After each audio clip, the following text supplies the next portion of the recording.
The gunshot echoed through the abandoned loading dock before Amara Okonkwo even saw the body. She'd been driving through freezing Detroit rain for 11 hours straight, her ancient Honda's heater barely functioning, fingers numb on the steering wheel. The delivery app had sent her to this desolate industrial port at 2 a.m, promising a $50 tip for a package pickup that made no sense.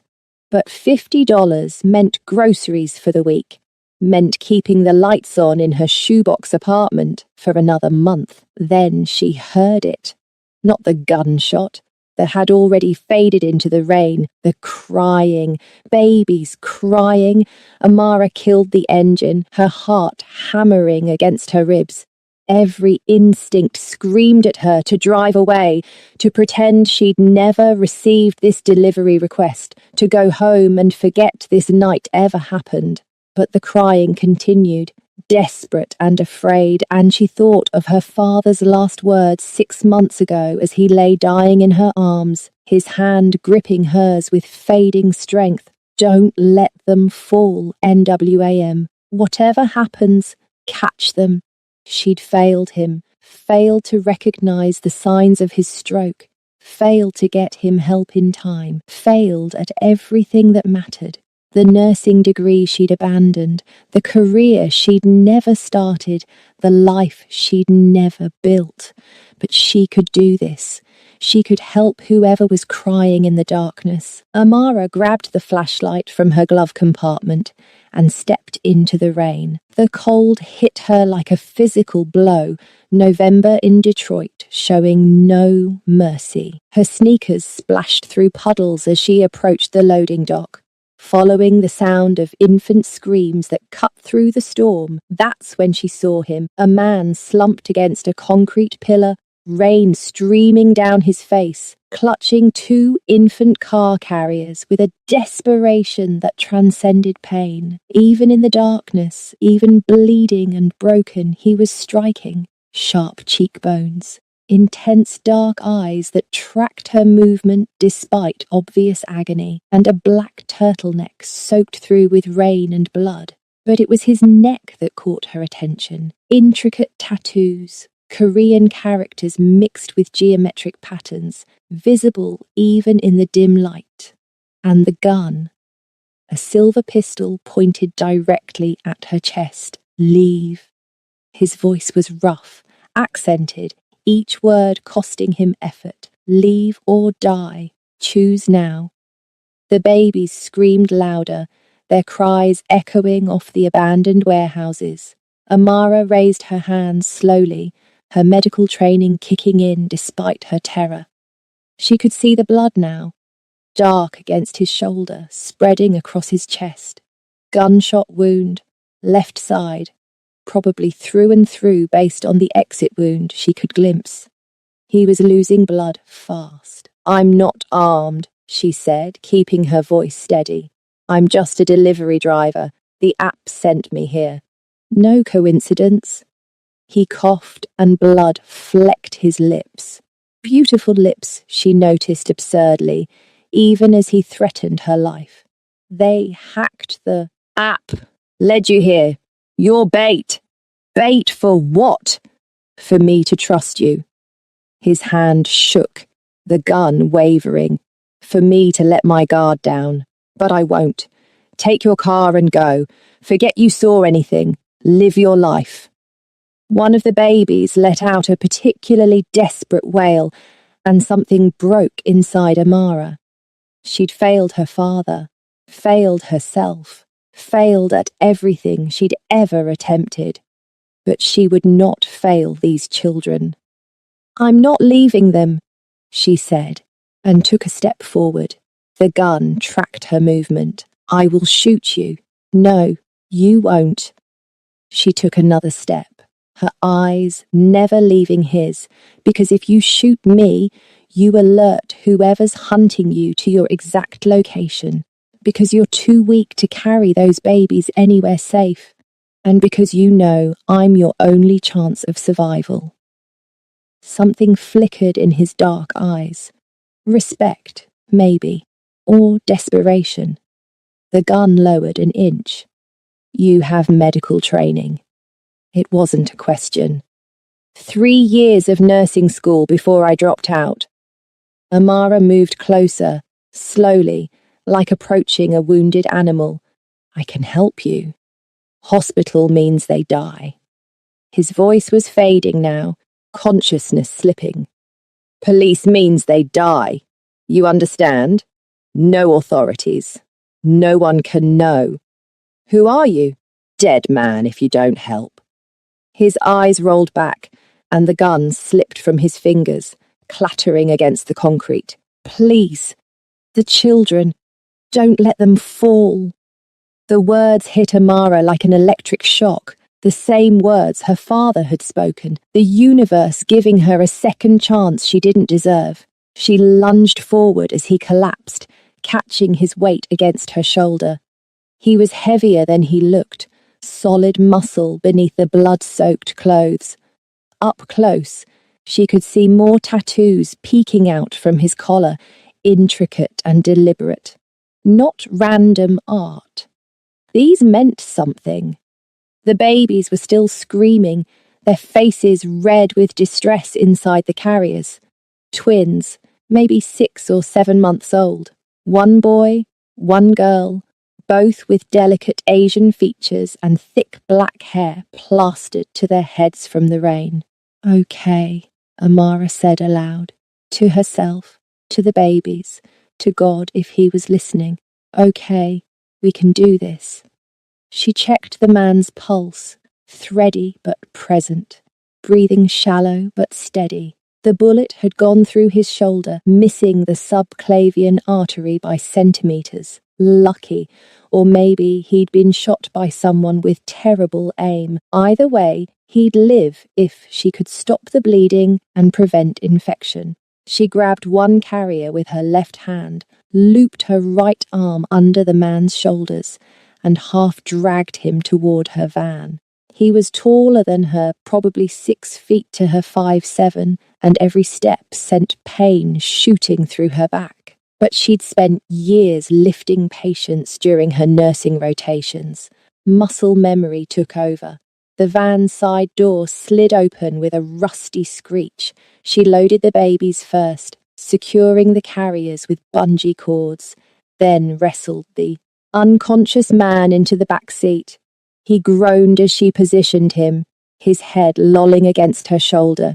This close, she could smell blood and gunpowder and something else.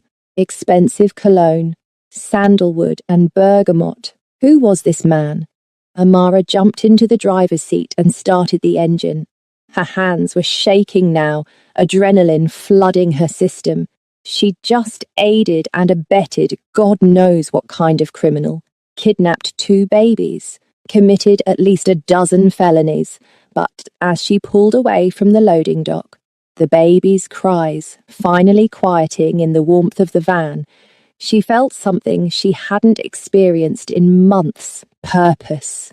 The drive to her apartment normally took 30 minutes. She made it in 15, running 2 red lights and ignoring every speed limit.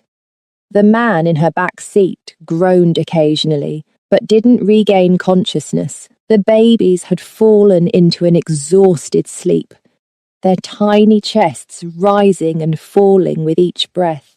Amara lived in Midtown Detroit, in a converted warehouse that had been chopped into 20 studio apartments, each one barely 300 square feet. She parked in the back alley, checking for witnesses.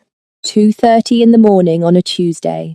The streets were empty except for a homeless man sleeping in a doorway 3 buildings down. Getting the man upstairs was harder than getting him into the van. He was dead weight now, completely unconscious, and her apartment was on the 3rd floor with no elevator. She considered leaving him in the van and bringing the babies up first, but something told her that separation was dangerous. They needed to stay together. So she did it the hard way. Carrier in left hand, man's arm over her shoulders, carrier in right hand. Up the stairs, one agonizing step at a time, her legs burning, her breath coming in gasps. By the time she reached her door, her vision was swimming. Inside, she laid him on her bed, the only real furniture in the apartment besides a futon and a folding table. She set the carriers on the floor, then ran to her bathroom for her first aid kit. She kept it stocked even after dropping out of school, unable to completely let go of that part of herself. The man's turtleneck was soaked through. Amara grabbed scissors and cut it away, revealing the full extent of the tattoos. They covered his entire torso, his arms, his back. Korean characters flowing into geometric patterns, numbers hidden within designs, coordinates embedded in what looked like traditional art, and his face, even unconscious and pale from blood loss, was arresting. Sharp jaw, high cheekbones, full lips. He couldn't be older than mid-30s, she guessed, young to have so many secrets carved into his skin. The gunshot wound was worse than she'd thought. The bullet had entered his left shoulder and exited through his back, tearing through muscle but miraculously missing bone. She packed the wounds with gauze, applied pressure, started an IV line with the supplies she'd hoarded from her hospital rotations, lactated Ringer's solution to replace the blood volume he'd lost. She hung the bag from her closet door handle, the fluid dripping steadily into his vein. He needed blood. He needed a hospital. But he'd been clear. No hospitals, no police. These children would die if she broke that rule. She had to trust it, had to trust him. As she worked, cleaning the wound, checking for debris, stitching the entry and exit points with trembling fingers, Amara felt herself slipping back into the person she used to be, the nursing student who'd been top of her class, the daughter her father had been proud of, the woman who saved lives instead of delivering groceries for tips. It took an hour to stabilize him. By the time she finished, her hands were covered in blood, her clothes ruined, her body shaking with exhaustion, but his pulse was stronger, his breathing deeper. He'd live. That's when the babies started crying again. Amara looked at the carriers, panic rising. She had no idea how to care for infants. Her pediatric rotation had been the one she'd skipped, too afraid of hurting something so small and vulnerable. But these babies needed her. Now. She knelt beside the carriers, unstrapping them with clumsy fingers. The girl had delicate features, rosebud lips, and thick eyelashes. The boy was stockier, with a serious expression even while crying. Both wore expensive clothes, designer brands she recognized from window shopping she could never afford. "Hey," she whispered, lifting the girl out first. "Hey, it's okay.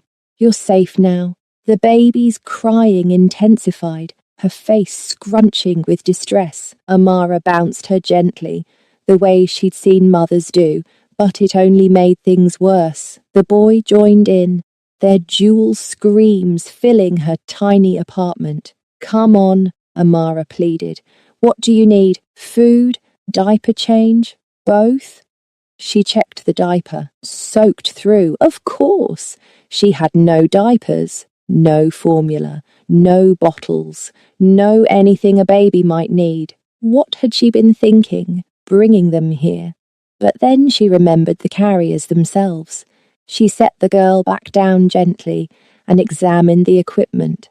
High-end car seats, the kind that cost more than her monthly rent. And built into the base of each one was a hidden compartment. Amara popped the first latch. Inside was a supply kit that would make any parent jealous. Formula, bottles, diapers, wipes, even a change of clothes.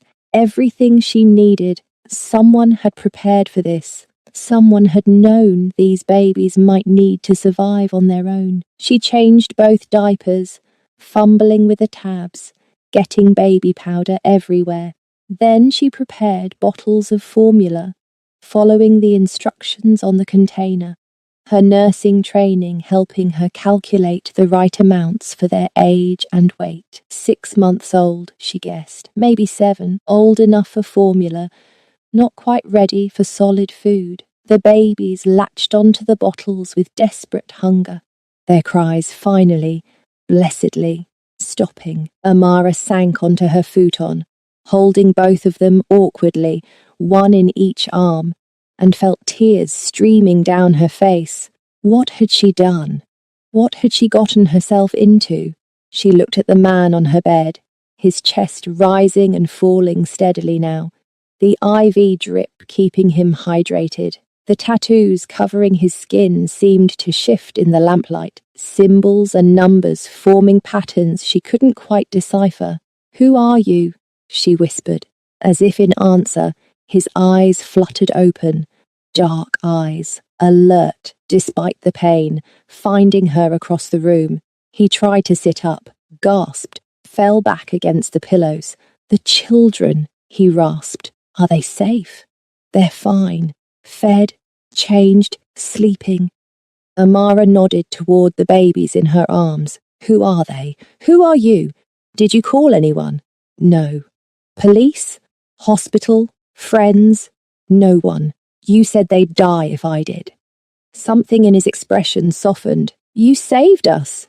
"You're not saved yet. You need blood, antibiotics, proper medical care.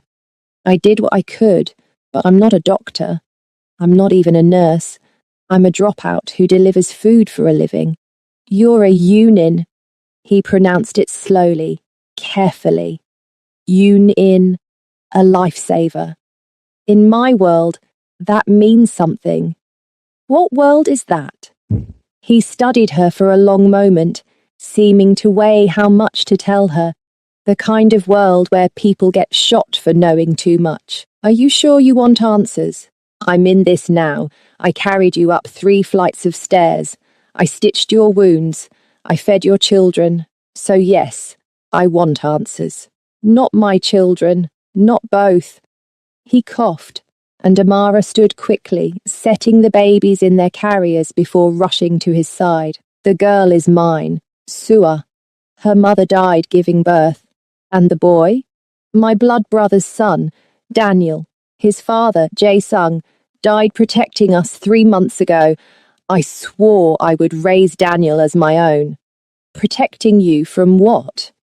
"From the people who shot me tonight." He tried to sit up again, and this time Amara helped him, propping pillows behind his back. "From my own organization. I lead a syndicate, the Hwarang. We traffic in information, in data, in secrets that powerful people pay to keep hidden." Amara felt her blood run cold. "You're a criminal. I prefer information broker." A ghost of a smile crossed his lips. "But yes, a criminal. And tonight, my own people betrayed me. My security detail, men I've known for years, they sold me out to a faction that wants to take control." "Why?" He tapped his chest, indicating the tattoos. "Because of these.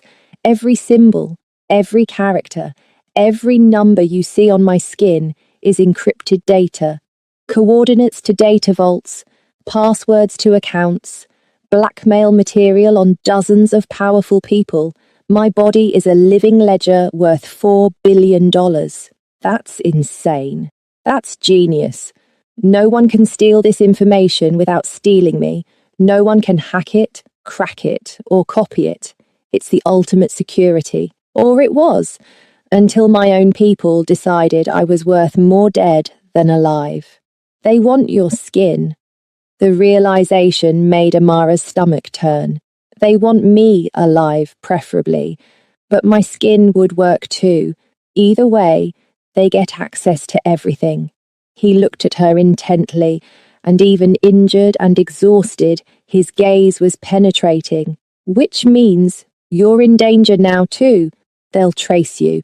The delivery app you used, it was hacked. They knew you'd be there. They probably hoped I'd kill you, or that you'd call the police. Either way, it would flush me out. So, what do? You leave. Now. Take the cash in the car seat compartments. $5,000. Start a new life somewhere else. Forget you ever saw me. And the babies. His jaw clenched. I'll find a way. You can barely sit up. You've lost a third of your blood volume. You need at least 3 days of bed rest before you can even walk, and that's if infection doesn't set in. How exactly are you going to find a way? He said nothing, but she could see the desperation in his eyes, the fear. Not for himself, she realized, for the children. I'll stay, Amara said, for now, until you're strong enough to move, but then I'm out. Understood? Why? Why would you risk your life for strangers? She thought of her father, of his last words, of the guilt that had been eating her alive for 6 months. Because someone once told me not to let them fall, she said quietly, and I failed him. I won't fail again. If you're enjoying this story so far, please hit the like button and subscribe to our channel. We've got more incredible stories coming your way, and your support means everything to us. The man studied her for a long moment, then nodded. My name is Kang Ji-ho, and I owe you my life. Amara Okonkwo, Nigerian American. My parents immigrated in the 90s. My dad died 6 months ago. My mum went back to Lagos after. I stayed. She didn't know why she was telling him this. Maybe because he'd been honest with her. Maybe because she needed to remind herself she was a person, not just a pawn in whatever dangerous game she'd stumbled into. I'm sorry about your father. Ji-ho's voice was sincere. The bond between father and child, it's sacred. That's why I must protect Su'a and Daniel, no matter the cost. Tell me about the people hunting you. If I'm going to help, I need to know what we're up against.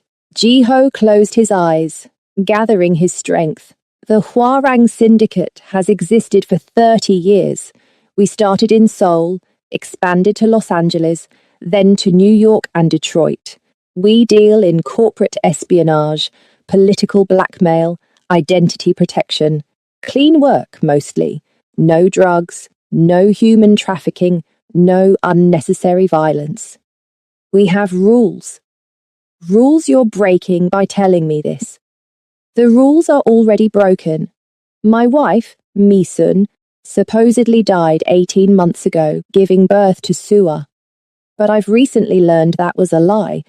She's alive, and she's the one orchestrating this coup. She wants the tattoos, wants control of the organization, and she's willing to kill her own daughter to get it. Amara felt sick. What kind of mother would do that? The kind who never wanted to be a mother. Mi-sun and I, our marriage was strategic. 2 powerful families uniting. I didn't love her, and she didn't love me. But I thought we had an understanding. I thought she cared about the organization, about honor, about the code we live by. He opened his eyes, and they were hard now. Cold. I was wrong. So your own wife faked her death, waited over a year, and then what? Convinced your security detail to betray you? She's been positioning herself with the council, the 12 men who govern the Hwarang, old traditionalists who think I'm too soft, too Western, too willing to change the old ways. They see an opportunity to remove me and install someone more pliable, someone like Mi-sun. But you have the tattoos, the information, which is why they need me alive long enough to extract it. The encryption is complex. It requires specific keys, specific sequences. If they kill me outright, they risk losing everything. But if they capture me, torture me, they can make me talk. He looked at the babies sleeping peacefully in their carriers. and they can use Su'ar and Daniel as leverage. Amara felt the weight of what she'd taken on settling over her shoulders. How long do we have? Hours. Maybe a day if we're lucky. They'll trace your delivery app account, find your address, send people here. We need to leave as soon as I can walk. You can't walk. You can barely breathe without wincing. Then we improvise. Jiho tried to swing his legs off the bed and immediately gasped in pain, falling back. Damn it! Stop! Amara moved to his side, checking his pulse, his pupils, the IV site. You tear those stitches, you bleed out, and those babies are orphans. Is that what you want? I want them safe. Then trust me to keep you alive long enough to protect them. I've gotten this far, haven't I? He looked at her, really looked at her, and something shifted in his expression. You're stronger than you think, Amara Okonkwo. I'm terrified. Good. Fear keeps you sharp. He settled back into the pillows. There's a man, Park Hyunwoo. He's Hwarang, but loyal to me. His number is in my phone. Back pocket of my pants. Amara found the phone, a high-end device with a cracked screen. She unlocked it with Jiho's thumbprint and scrolled through the contacts. What do I tell him? That I need the Riverside location. He'll know what that means. And if he's one of the betrayers, then we're already dead, and it doesn't matter. Amara dialed. The phone rang twice before a man answered in rapid Korean. She didn't understand a word. He doesn't speak English, she asked Jiho. Put it on speaker. She did. Jiho spoke in Korean, his voice strained but commanding. The conversation went back and forth for 2 minutes. Then Jiho switched to English. Park, this is important. The woman with me, her name is Amara. She saved my life. She's under my protection now. You understand? I understand, Park replied in accented English. But boss, if she's with you, she's a target. They'll come for her. I know. That's why we need to move. Can you arrange it? Give me 3 hours. Riverside Inn, room 237. It's registered under a shell company, completely clean. I'll have medical supplies, food for the children, and a vehicle. Make it 2 hours. Boss, you need to rest. I'll rest when we're safe. 2 hours, Park. 2 hours. And boss, be careful. They have people everywhere. Even the shadows have shadows now. Jiho ended the call and handed the phone back to Amara. We have 2 hours to prepare. You should pack anything you can't afford to lose. Amara looked around her tiny apartment, a lifetime of belongings that fit in 300 square feet. Clothes, a few books, photos of her father. Nothing she couldn't replace except the memories. I'm ready now, she said. You're sure? Once we leave, you can't come back. They'll burn this place looking for clues to where we've gone. There's nothing here worth saving. The words hurt to say, but they were true. This apartment was a monument to her failure.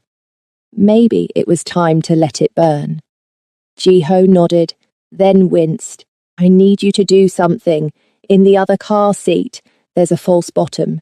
Inside is a burner phone and a weapon. Get them both. Amara retrieved the items. The phone was basic, untraceable. The weapon was a compact pistol, similar to the one Jiho had pointed at her. I don't know how to use this, she said, staring at the gun. Safety's here. Point and pull the trigger. Try not to shoot unless you're sure you'll hit what you're aiming at. He paused. And Amara, if they get past me, if I'm dead or captured, you take that gun and you run with the babies. Don't look back. Don't try to save me. Just run. I'm not going to let you die. You might not have a choice. They spent the next hour in tense preparation. Amara packed a bag with essentials, changed the babies again, prepared more bottles. Jiho coached her through the basics of the gun. Though touching it made her skin crawl, she devoted her life to healing, not killing. But maybe in this world, the two weren't so different. At 4 in the morning, Jiho's phone buzzed. A text from Park. Ready? Back alley. Black SUV. Time to go, Jiho said and tried to stand. This time, with Amara's help, he made it to his feet. He swayed, face pale but stayed upright. The IV needs to come out. She removed it carefully, applying pressure to the site. Then she helped him into a clean shirt from her closet, something her ex-boyfriend had left behind. It was too small, stretched tight across Jiho's shoulders, but it covered the blood. They made their way downstairs slowly, Jiho leaning heavily on Amara, the babies in their carriers. The black SUV was idling in the alley, windows tinted. A man in his 50s stepped out, Asian, with silver hair and sharp eyes. Boss, he said, bowing slightly. Then to Amara, Miss Okonkwo, thank you for protecting him. Don't thank me yet, Amara muttered, loading the carriers into the back seat. They drove through empty Detroit streets, Park at the wheel, saying nothing. The Riverside Inn was a cheap motel on the outskirts of the city, the kind of place that rented by the hour and didn't ask questions. Perfect for hiding. Room 237 was surprisingly clean.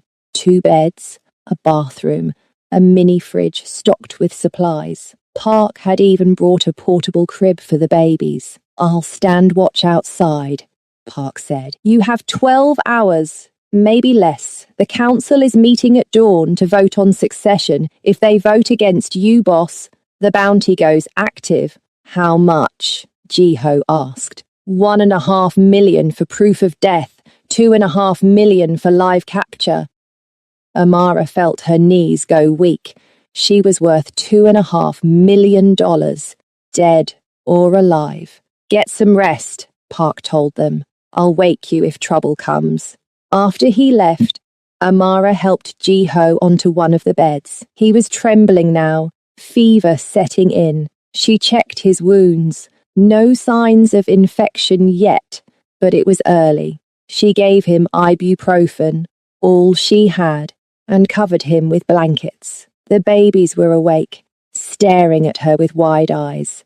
She fed them again, changed them again, rocked them until they slept. By the time she finished, dawn was breaking through the curtains, and she was so exhausted she could barely stand. She collapsed onto the second bed, still wearing her blood-stained clothes, and closed her eyes. But sleep wouldn't come.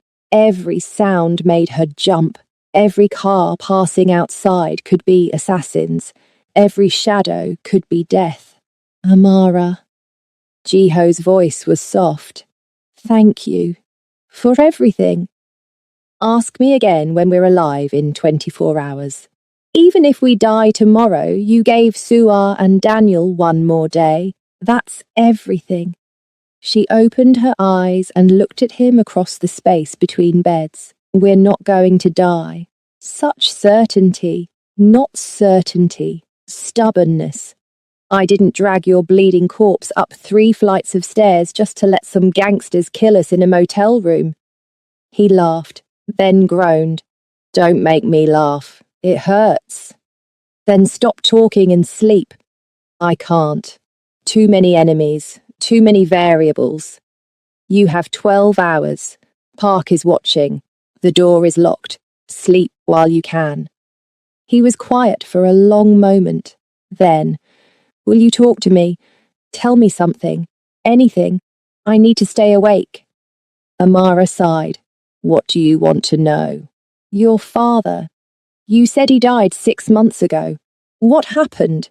The question hurt, but she found herself answering anyway. Stroke. Massive cerebral hemorrhage. He was only 58.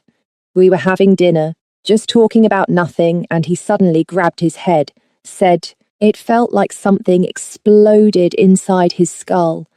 I called 911, but by the time they got there, he was already unconscious. He died in my arms in the ambulance. The paramedics tried to save him, but there was nothing they could do.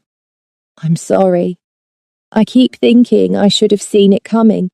He'd been having headaches for weeks, high blood pressure. I'm a nursing student. I should have known. Should have made him see a doctor. Should have done something. You can't blame yourself for that. Can't I? I had the training. I had the knowledge. And I did nothing. She felt tears burning her eyes. That's why I dropped out. I couldn't face going back to school, learning more ways to save people when I couldn't even save my own father. So you became a delivery driver. It seemed easier. No one depends on you. No one dies if you mess up. You just deliver food and groceries and pretend you're useful. But you weren't satisfied with that. No. I hated it. Hated myself. Every day felt like punishment for failing him. Jiho was quiet, and when he spoke again, his voice was gentle. Your father's last words, don't let them fall. Do you think he meant you should catch everyone? Save everyone? Carry the weight of the world? I don't know what he meant. I think he meant, don't let yourself fall. Don't give up on who you are, what you can become. You have a gift, Amara. The way you treated my wounds, cared for the children, stayed calm under pressure. That's not learned. That's innate. It's not enough. It's everything. Do you know how many people would have run when they saw me? How many would have called the police despite my warning? How many would have left those babies to die because it was easier than getting involved? He shifted in the bed, trying to look at her. You didn't run. You didn't take the easy path. You caught us when we fell. That's who your father raised you to be. The tears came then, hot and unstoppable. Amara pressed her face into the scratchy motel pillow and let herself cry for the first time since her father's funeral. All the grief, all the guilt, all the self-hatred pouring out in racking sobs. When she finally stopped, exhausted and hollow, she heard Jiho's steady breathing across the room. He'd fallen asleep. And somehow, despite everything, so did she. She woke to the sound of babies crying and sunlight streaming through the curtains. For a disorienting moment, she forgot where she was. Then memory crashed back. The gunshot, the blood, the tattoos, the $2.5 million bounty on their heads. Amara sat up, her body screaming in protest. Every muscle ached. Her clothes were stiff with dried blood. But the babies needed her. Jiho was still asleep. Fever flushed across his cheeks. She checked his wounds quickly, still clean, thank God. Then she turned her attention to Su'ar and Daniel, who were both wailing with the indignation of hungry infants. Okay, she murmured, preparing. Bottles. I've got you. As she fed them, she studied their faces. Su'ar had Jiho's high cheekbones and serious expression. Daniel was rounder, with a ready smile even through his tears. Both beautiful, both innocent, both worth dying for, apparently. She was burping Daniel when someone knocked on the door. 3 sharp raps. Amara froze. Jiho's eyes snapped open, instantly alert despite the fever. Park's knock is 2 long, 1 short, he whispered. That's not him. What do we do? Bathroom, now. Take the babies and lock the door. Don't come out unless I call for you. I'm not leaving you alone. Amara, please. If something happens to me, those children need you. Go. She wanted to argue, but the knock came again, louder this time. She grabbed both carriers and rushed into the bathroom, locking the door behind her. Through the thin walls, she heard Jiho stand, heard his unsteady footsteps crossing the room. The door opened. "Well," a woman's voice said in perfect, unaccented English. "You look like hell, husband." Amara's breath caught. "Me, son, it had to be." "You're dead," Jiho said flatly. "I mourned you." "Did you, or were you relieved to be free of our arrangement?" Footsteps entered the room. "Where is she?" "The woman who saved you." "Gone." "Liar." "Park was seen bringing supplies for infants. So she's here, hiding, with my daughter and that bastard child you insist on claiming." "Daniel is my son. Daniel is a liability. No Hwarang blood, no claim to succession. He's worthless." The sound of a slap echoed through the bathroom door. Amara flinched. "Watch your mouth." Jiho's voice was ice. "That child is under my protection. Your protection means nothing anymore. The council voted this morning, 10-2. You're out, Jiho. Stripped of your position, your authority, your rights. And I'm in. First woman to lead the Hwarang. Quite an honor. You'll destroy everything we built. I'll evolve it. Your problem was always sentimentality. These tattoos on your skin, they're wasted on you. You use them to protect, to maintain balance. I'll use them to expand, to take what we want, to stop hiding in shadows and step into the light. By killing your own daughter, if necessary, Suar is leverage, nothing more. Once I have your tattoos, once I extract every piece of data from your skin, I won't need her, or you." Amara heard the distinctive sound of a gun being cocked. "Where is she?" "Jiho." "The black woman Park mentioned, the one who patched you up. Bring her out, and I'll make this quick, painless. You and the babies, clean deaths. My gift to you for the years we had." "Go to hell!" A gunshot exploded through the room. Amara screamed, couldn't help herself, and heard Jiho grunt in pain. She clutched the babies to her chest, their renewed crying muffled against her body. Her hand found the compact pistol in her pocket, the one Jiho had given her. Safety off, point and shoot. But she couldn't leave the babies unprotected, couldn't risk them getting caught in crossfire. "That was your kneecap," Misun said calmly. "Next one goes through your throat. I'll cut the tattoos off your corpse if I have to. Makes no difference to me, but I'd prefer you alive. Makes the extraction easier. So call her out, or I start with fingers." Amara made a decision. She set the carriers in the bathtub, as far from the door as possible, and grabbed a towel to cover them.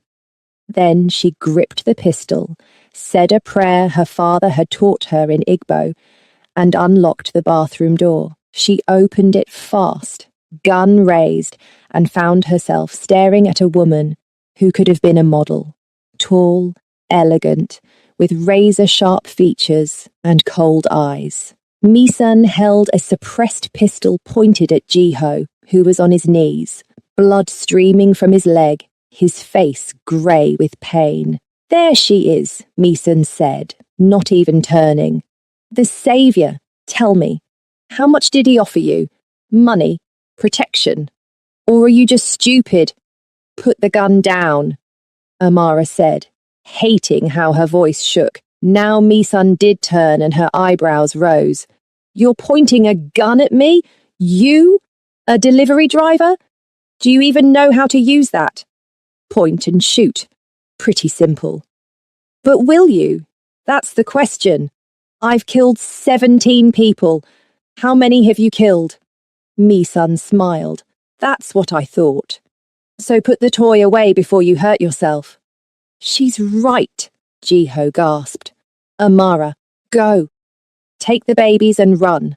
Park is outside. He'll protect you." "Park is dead," Misun said casually. My people found him 20 minutes ago. Shot him in the car. He didn't suffer, if that helps. The words hit Amara like a physical blow. Park, the older man who'd called her Miss Okonkwo with such respect, who'd arranged this safe house, was dead. Because of her. Because Jiho had tried to protect her. I'm going to count to 3, Mi-sun continued. Then I'm going to shoot your boyfriend here in the spine, paralyze him. Then I'll take my time cutting the tattoos off while he watches. 1, 2. Amara pulled the trigger. The gun kicked in her hand, the sound deafening in the small room. Mi-sun jerked backward, surprise flashing across her face. But she didn't fall. Body armor under her designer jacket. Of course. But the impact had knocked her off balance. Jiho lunged from his knees, tackling her legs despite his injured shoulder and kneecap. They went down hard, Mi-sun's gun skittering across the floor.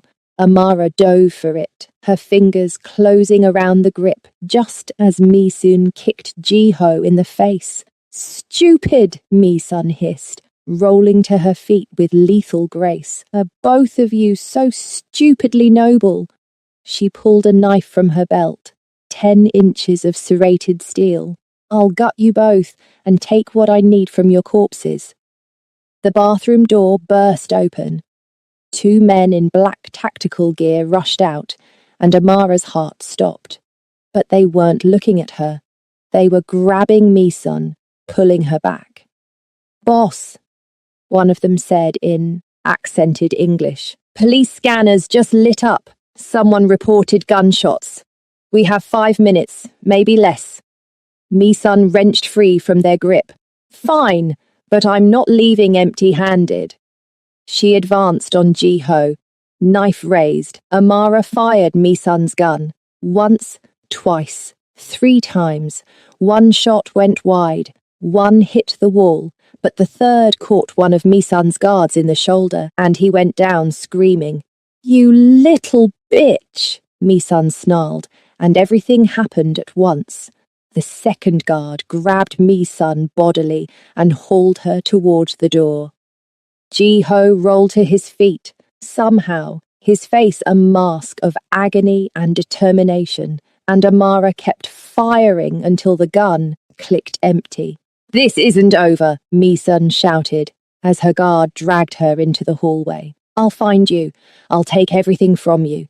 Everyone you love will die. Then they were gone, and the only sounds were the babies crying in the bathroom and Jiho's laboured breathing. We have to move, he gasped. Police will be here. We can't be found. You can't walk. You've been shot twice now. Then carry me. However we do this, we do it now. Amara wanted to scream, to cry, to collapse, but she'd come too far to quit. She grabbed towels from the bathroom, tied them around Jiho's leg to slow the bleeding. Then she retrieved the babies, still miraculously safe in the bathtub. Can you carry Su'a? She asked. Jiho nodded, taking his daughter's carrier in one hand. Amara took Daniel's carrier and looped her other arm under Jiho's shoulders. Together, limping and stumbling, they made it to the parking lot. Park's SUV was still there. Park slumped over the steering wheel, a bullet hole in his temple. Amara's stomach heaved, but she forced herself to open the passenger door to ease Park's body into the back seat with whispered apologies. I'll drive, she said, though she'd never driven anything bigger than her Honda. Where do we go? Storage facility, industrial district. Park mentioned it as a backup. Jiho gave her an address, his words slurring. Hurry! She drove like a madwoman, running lights, taking corners too fast, the babies screaming in the back. In the rearview mirror, she saw Jiho's eyes closing. Stay with me, she commanded. You don't get to die after I shot someone for you. You hear me? Stay awake. Bossy, he mumbled, but his eyes opened. I like it. Oh my God, are you delirious? Maybe. You're very beautiful when you're angry. Did I mention that? You're definitely delirious. But despite everything, Amara felt her lips twitch. Save the compliments for when you're not bleeding out. The storage facility was a massive complex of units, mostly empty, scheduled for demolition. Amara pulled into the darkest corner she could find and killed the engine. For a moment, they just sat there, breathing, alive against all odds. We can't stay here long, Jiho said. Mi-sun knows all of Park's backup locations. She'll check them all. Then, what do we do? I have one more contact. Someone even Mi-sun doesn't know about, but it's risky. Riskier than what we just survived. Much. He pulled out his cracked phone and dialed. The conversation was in Korean, brief and intense. When he hung up, his face was grim. We have a meeting in 2 hours, underground parking garage downtown. But Amara, if this goes wrong, you take the babies and you run. Promise me. I'm not promising that. Then I'm not going. She wanted to argue, but the steel in his voice stopped her. Fine, I promise. If it goes wrong, I run with the babies. Happy? No, but it's the best I can hope for. They spent the next 2 hours in the SUV, Amara tending to Jiho's wounds as best she could with the limited supplies Park had brought. The bullet had gone clean through his kneecap, shattering bone. He'd never walk normally again without surgery. But he was alive. They were all alive. The babies had finally exhausted themselves crying and were sleeping peacefully, unaware of the violence that surrounded them. Amara envied their innocence. Tell me about Daniel's father, she said quietly, needing to break the heavy silence. Jae-sung. Jiho's expression softened. He was my blood brother. We grew up together in Seoul, ran the streets together. When I came to America to establish the Hwarang's presence here, he came with me. He was the only person I trusted completely. What happened to him? 3 months ago, there was an ambush. A rival organization tried to steal our client list. Jae-sung threw himself in front of the bullets meant for me. He saved my life and died in my arms. Jiho's voice cracked. His last words were asking me to protect Daniel, to raise him as my own son. I swore I would. And Daniel's mother? She died in childbirth. Daniel was only 2 months old when Jae-sung died. So I took him, raised him alongside Sua. They're siblings in every way that matters. Mi-sun said he's not Hwarang blood. What does that mean? The Hwarang have strict succession rules. Only blood descendants can inherit leadership. Daniel's adoption makes him ineligible, which means Sua is the only legitimate heir to my position. That's why Mi-sun wants her dead. Eliminate the competition before it grows up. That's monstrous. That's tradition. Old ways that value bloodlines over competence. It's one of the many things I've been trying to change. He looked at her. The Hwarang isn't just a criminal organization. We provide services. Identity protection for abuse victims. Data security for journalists in dangerous countries. We've helped expose corrupt politicians, protected whistleblowers. Yes, we break laws, but we also save lives. You're trying to make yourself sound noble.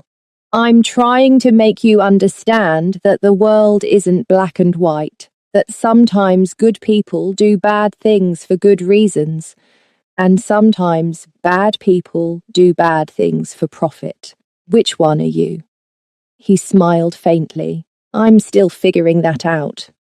The 2 hours passed too quickly. As they drove to the meeting location, Amara felt dread settling in her stomach. This could be a trap. Could be the end of everything. But what choice did they have? The parking garage was in downtown Detroit, under a half-empty office building, Level 3, Section C. Amara parked in the designated spot and cut the engine. They waited. 5 minutes later, headlights appeared. A black Mercedes, sleek and expensive. It pulled up beside them, and a man stepped out. He was younger than Amara expected, maybe late 20s. With dyed blonde hair and a face full of piercings. That's Yoon, Jiho said. He's complicated. Complicated how? He's Misun's younger brother, but he hates her more than anyone. Before Amara could process that, Yoon opened Jiho's door. Hyung, he said, the Korean term of respect heavy with emotion. You look like death. Feel like it too. Jiho gripped Yoon's arm. Thank you for coming. Misun put a bounty on your head, 2.5 million. Every Hwarang enforcer in North America is hunting you. Yoon's eyes found Amara. You must be the delivery driver who started all this. I didn't start anything, Amara said defensively. No? You saved his life. That makes you the most dangerous piece on the board. Misun fears you more than she fears him, because you're unpredictable. You're not Hwarang. You don't follow our rules, and yet you've kept him alive when trained killers couldn't. I'm just trying to protect the babies. The babies. Yoon's expression hardened. My niece and her adopted brother. Misun wants to kill Suar, you know, her own daughter, just to secure power. I know. Jiho told me. And you stayed anyway. Either you're brave or insane. Yoon studied her. I think both. Can you help us? Jiho cut in. The council voted against me. I need to know who supported Misun, who can be turned. Everyone supported her. The vote was 10-2. Only Old Man Kim and Young Lee voted for you, and they're already dead. Misun had them executed this morning for disloyalty. The words hit like hammer blows. Good men dead because they'd stayed loyal. Then it's over, Jiho said quietly. She's won. No. Yoon's voice was fierce. She's won the council, but she hasn't won the Hwarang. Half the organization is uncomfortable with her methods. She's already talking about expanding into weapons trafficking, human smuggling, things we've never touched, things that violate the code. Code doesn't matter if no one enforces it. Then we make them enforce it. We expose her, show the organization what she really is. Yoon pulled out a tablet.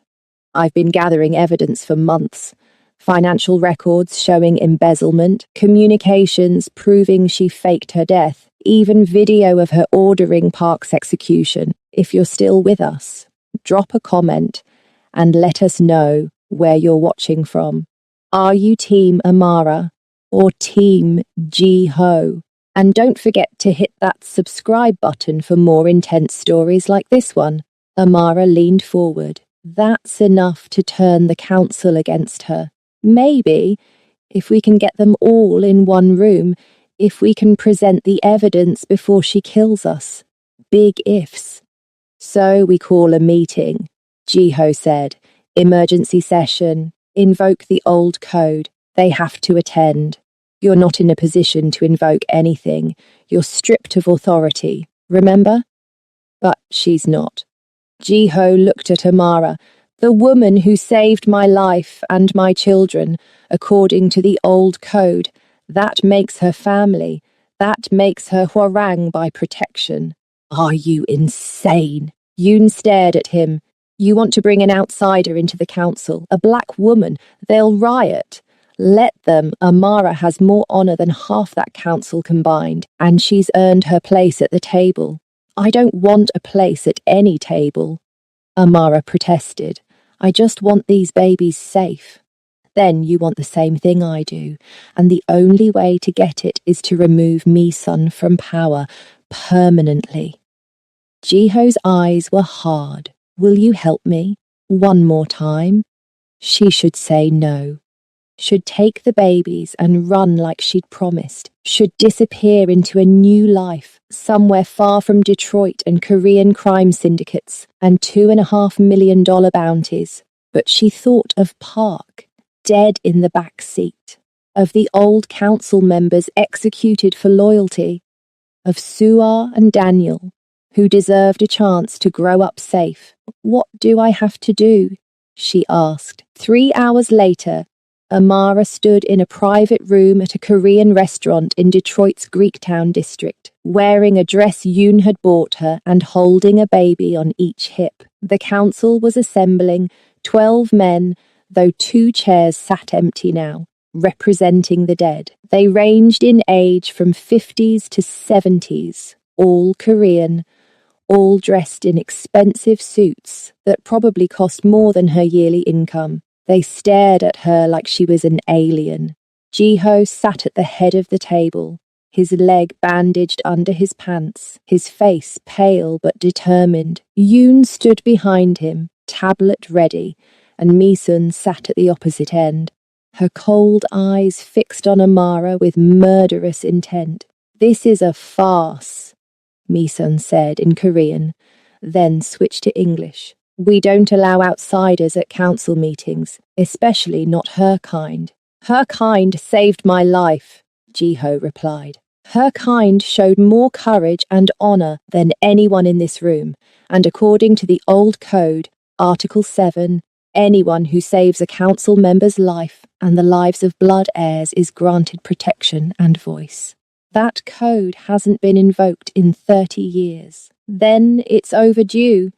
Ji-ho stood, wincing with pain, and gestured to Amara. "This is Amara Okonkwo. She pulled me from death. She protected Suar and Daniel when my own security betrayed me. She killed for us, bled for us, and she asks nothing in return except the safety of these children." "Touching," Mi-sun said. "Are we supposed to applaud?" "You're supposed to answer for your crimes." Yoon stepped forward, activating the tablet. A video began playing on the screen mounted on the wall. "This is security footage from Park Hyun-woo's apartment complex.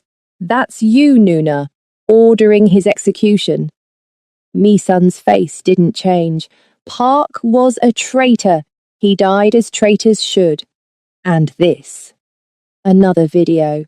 Financial records showing you've been embezzling from the organization for 2 years, $3 million diverted to offshore accounts. Creative accounting. And this. A final video. Mi-sun in a hospital room, very much alive, talking to a doctor about faking her own death. You lied to everyone, abandoned your daughter, orchestrated a coup, all for power. The council members were murmuring now, switching between Korean and English, their faces troubled. But Mi-sun just smiled. "I did what was necessary. Ji-ho was weak, is weak.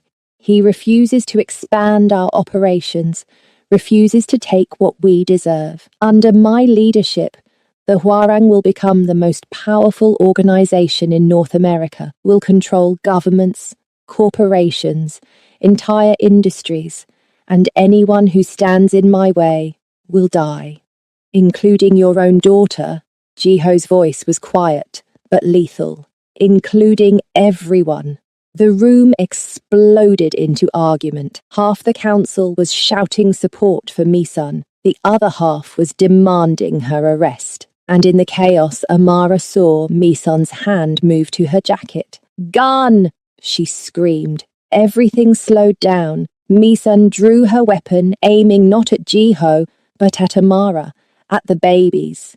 Yoon lunged forward. Ji-ho threw himself in front of the table, and Amara did the only thing she could think of. She dropped, fell to her knees, clutching Suar and Daniel to her chest, making herself the smallest target possible. The gunshot was deafening. She felt the bullet pass over her head, heard it impact the wall. Then more gunshots, overlapping, coming from multiple directions. When silence fell, Amara looked up. Mi-sun was on the floor, bleeding from her shoulder. Yoon held a smoking gun. And 3 council members lay dead, shot by Mi-sun's guards who'd been stationed outside the room. "It's over," Ji-ho said, standing over his wife. "You're finished, Mi-sun." "Am I?" She laughed, even bleeding. "You think killing me stops this? I have supporters everywhere. They'll hunt you until you're dead. All of you. Then we'll be ready." Ji-ho looked at the remaining council members. "Vote. Now. Mi-sun or me. Old ways or new. Choose." One by one, they raised their hands.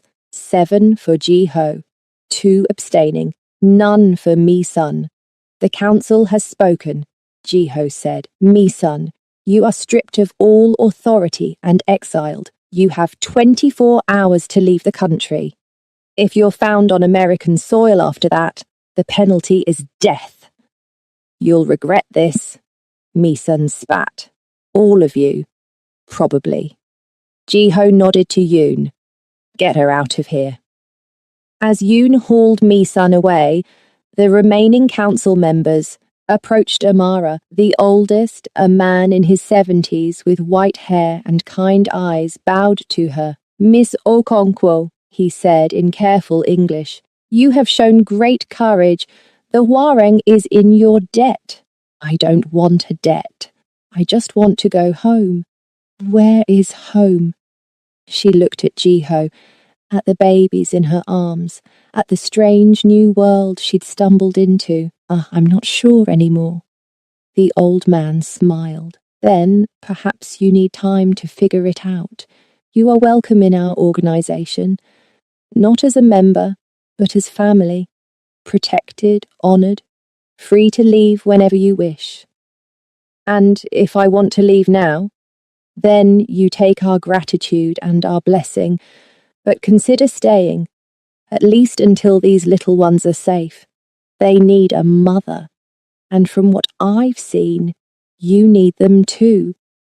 The words struck deeper than Amara expected. She looked down at Su-ah and Daniel, both miraculously asleep despite the violence. They'd burrowed into her arms like they belonged there, like she was their safe place. Maybe she was. "I'll stay," she said quietly, "for now, until we're all safe." The council meeting ended with agreements and arrangements. Safe houses would be established, security upgraded, the organization restructured to prevent future coups. And through it all, Amara sat in a corner, feeding babies and wondering what the hell she'd gotten herself into. When everyone finally left, Ji-ho limped over to her. "You could have run. When Mi-sun pulled the gun, you could have left the babies and saved yourself. Why didn't you?" "Because your daughter drools on my shoulder and your son grabs my finger when he's scared. Because they trust me, and I won't break that trust. Even if it costs your life, even then." He studied her for a long moment. "You're extraordinary, Amara Okonkwo. I'm terrified and exhausted and way out of my depth. But sure, let's go with extraordinary." He laughed, then winced. "I need to see a doctor. A real one, not a nurse student turned delivery driver." "Agreed. And you need surgery on that knee, and probably therapy for whatever trauma we've all just experienced." "After. First, we need to secure Su-ah and Daniel. Make sure Mi-sun can't reach them. Then we can fall apart." "Deal." She stood, still holding both babies. "Where are we going?" "Somewhere Mi-sun will never think to look. Somewhere safe, quiet, and boring." Sounds perfect. It took 3 days to arrange everything.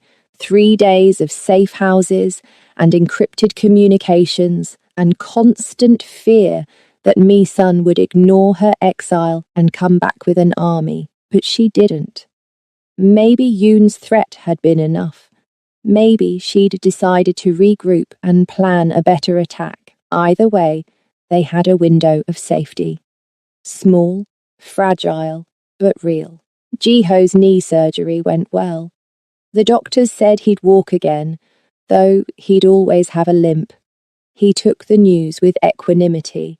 Battle scars, he called them, reminders of the cost of survival. Amara spent those 3 days learning to be a mother. Changing diapers became second nature. Mixing formula turned into muscle memory. She learned that Su'ar liked to be held facing outward so she could see the world, while Daniel preferred to burrow into the crook of her neck. She learned their different cries, their preferences, their personalities, and she fell completely, irrevocably in love with both of them. On the 4th day, they moved into a penthouse overlooking the Detroit River. Absurdly luxurious, with floor-to-ceiling windows and more square footage than Amara had lived in her entire life. Jiho had insisted if they were going to be targets, he'd said, they might as well be comfortable targets. The first night in the new place, after the babies were finally asleep in their nursery and Yoon was on guard duty in the lobby, Amara and Jiho sat on the balcony watching the city lights. I called my mother, Amara said, told her I was okay, that I'd found a new job. What did you tell her about the job? Nanny for a very rich, very paranoid Korean businessman. Not technically a lie.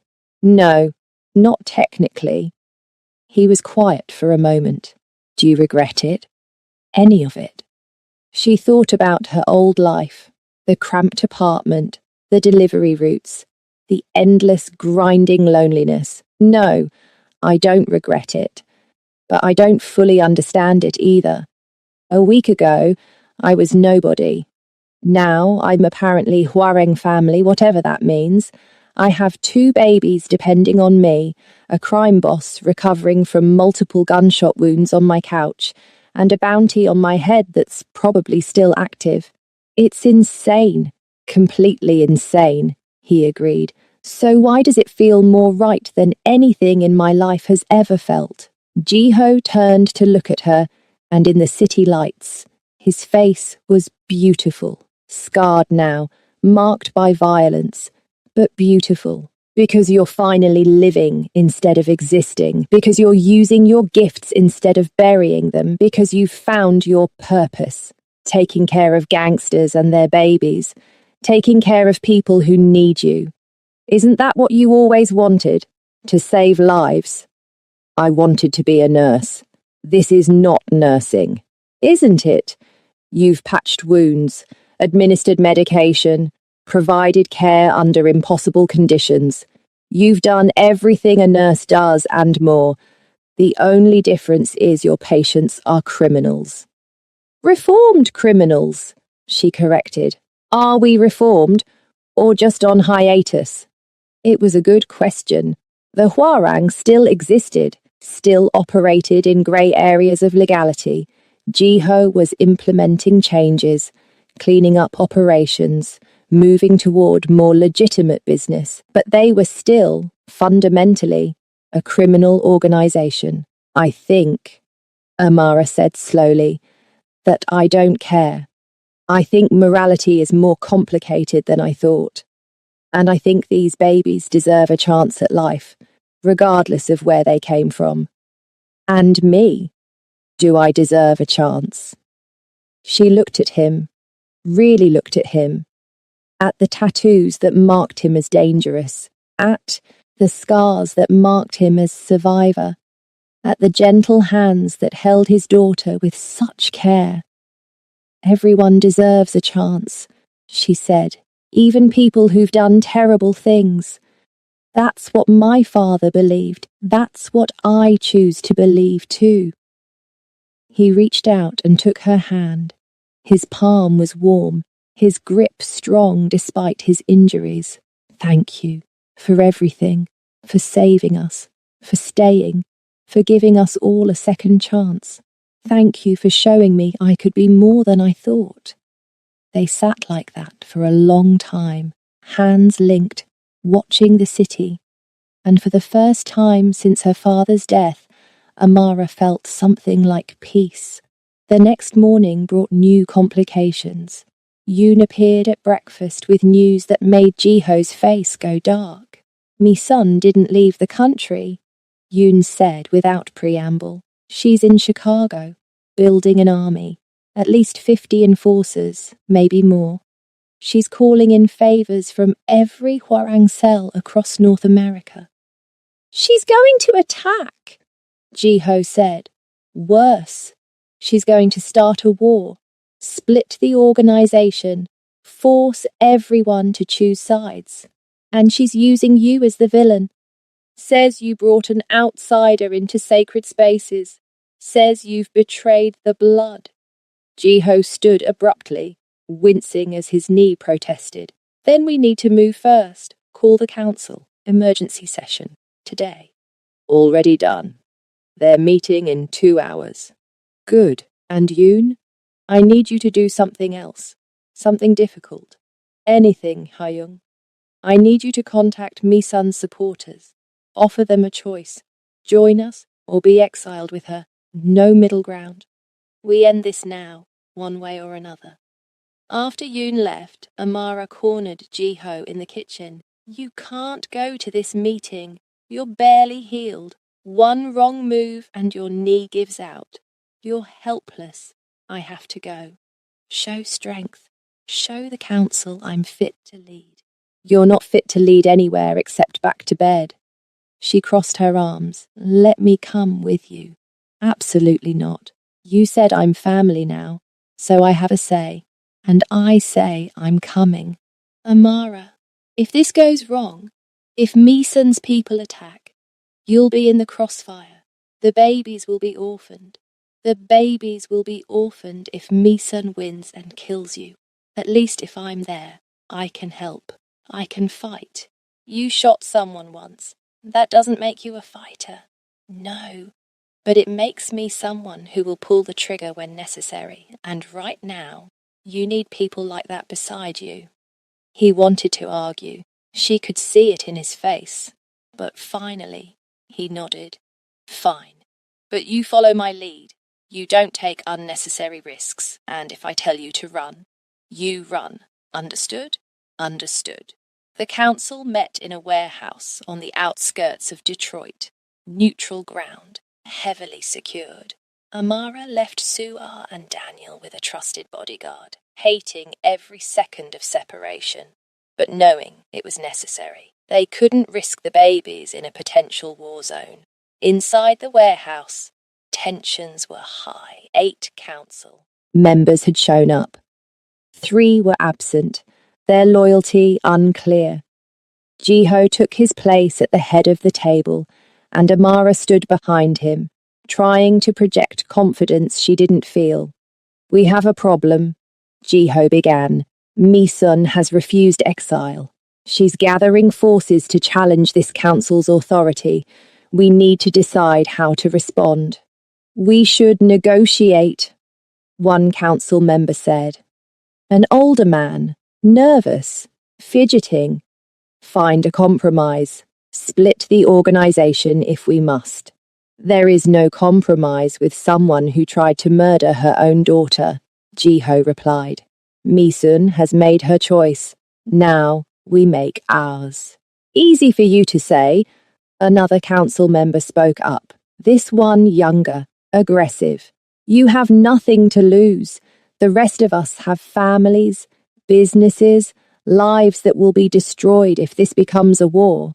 And what lives will your families have under Meeson's leadership?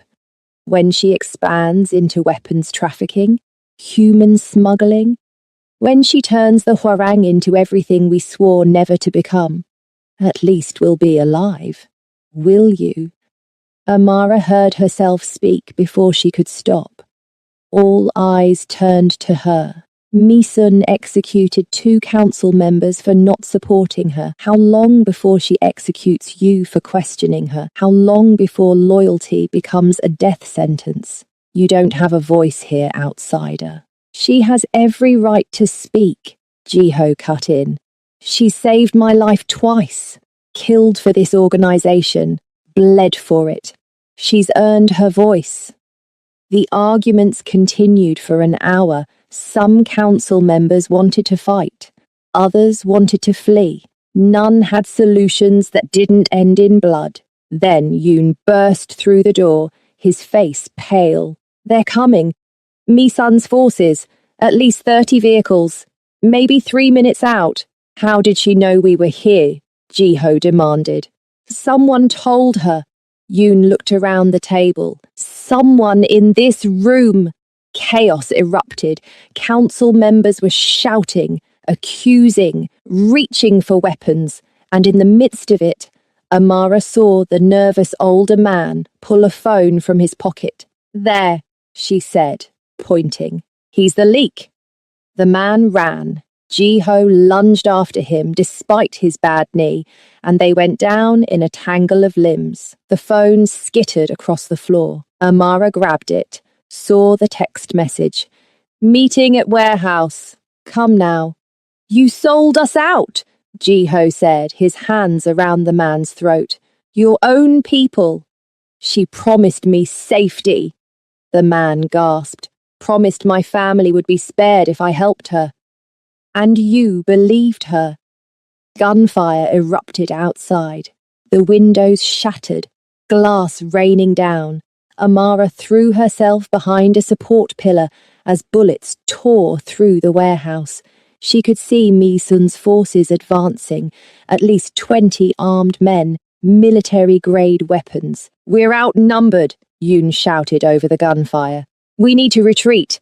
Back exit, Ji-ho ordered. Everyone move. They ran, half crawling, half stumbling toward the rear of the warehouse. Amara kept close to Ji-ho, ready to catch him if his knee gave out. Behind them, the traitor council member screamed as Mi-sun's forces found him. They burst into the alley behind the warehouse. 3 cars were waiting, engines running. Ji-ho's people, thank God. They piled in, Amara and Ji-ho in the lead vehicle, and tore away as the warehouse exploded behind them, literally exploded. Someone had rigged it with explosives, and the blast wave rocked their car, shattering the rear windshield. Mi-sun's not playing around, Yoon said from the driver's seat. She wants us dead, all of us. Then we give her what she wants. Ji-ho replied. We die. What? Amara stared at him. Have you lost your mind? We fake our deaths, make her think she's won. Then we come back when she's vulnerable and take everything from her. That's insane. That's survival. He looked at Yoon. Can you arrange it? Bodies, dental records, the works. It'll take time. And money. We have both. Do it. The next 72 hours were a blur. Yoon arranged for bodies from the morgue, homeless men with no families who died of natural causes. Dental records were swapped. DNA evidence was planted, and a story was leaked to Mi-sun's network. Ji-ho, Amara, and 3 council members had died in the warehouse explosion. Meanwhile, the real Ji-ho and Amara hid in a safe house in the suburbs, watching news reports of their own deaths. This is surreal, Amara said, staring at her photo on the screen. I'm dead. According to the world, I don't exist. Free, Ji-ho corrected. According to the world, you're free. No past, no debts, no obligations. You can be anyone now. I don't want to be anyone. I want to be me. Then be you. Just be you in hiding for a few more weeks. It was harder than Amara expected. Being dead meant no contact with her mother in Lagos. No checking her old social media accounts. No acknowledging her previous existence. She was a ghost, and ghosts didn't get to have lives. But she had the babies. Suar and Daniel had been smuggled to the safe house within hours of the fake deaths, and they became her anchor to reality. As long as she could feed them, change them, rock them to sleep, she was still real, still useful, still herself. Ji-ho was healing. His knee was getting stronger, though the limp remained. The shoulder wound had closed cleanly, but it was the emotional wounds that worried Amara. She'd catch him staring at nothing, his face blank, and she knew he was replaying every betrayal, every death, every failure. "Talk to me," she said one night, when the babies were finally asleep. "Don't shut me out. I'm fine. You're not. You're barely sleeping, barely eating. You're drowning and pretending you're swimming."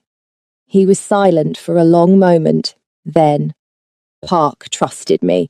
The council members who voted for me trusted me, and they're all dead because I wasn't strong enough to protect them. They died because Misun is a monster, not because you failed. I brought you into this, put you in danger, made you a target. How is that not failure? I chose to stay, Jiho. Every step of the way, I chose this. You didn't force me. You gave me options, and I chose you. I chose the babies. I chose this life. Why? You could have walked away a dozen times, could have taken the money and disappeared. Why stay?" She moved closer to him on the couch, close enough that their shoulders touched, because for the first time in months, I felt like I mattered, like what I did made a difference. My father spent his whole life helping people, and I spent mine running from that legacy. But here, with you, with Su'a and Daniel, I finally understand what he meant about catching people when they fall. We're not falling anymore. We're in free fall. Then we'll hit the ground together. She took his hand, lacing their fingers. "You're not alone in this, Jiho. You have Yoon. You have the loyal council members. And you have me." He turned to look at her, and something shifted in his expression, something soft and vulnerable that she'd never seen before. "Amara, I need to tell you something, and you're probably going to think I'm crazy. I already think you're crazy. We faked our deaths and are hiding in suburban Detroit with infant twins. Sanity left the building weeks ago." He smiled, but it faded quickly. "I'm falling for you, have been since you carried me up those stairs to your apartment. You were terrified and bleeding and exhausted, but you didn't quit, didn't give up. And every day since, you've been stronger than I thought possible, braver than anyone I've known. And I'm falling for you so hard it terrifies me." Amara's breath caught. She'd felt it too, the pull between them.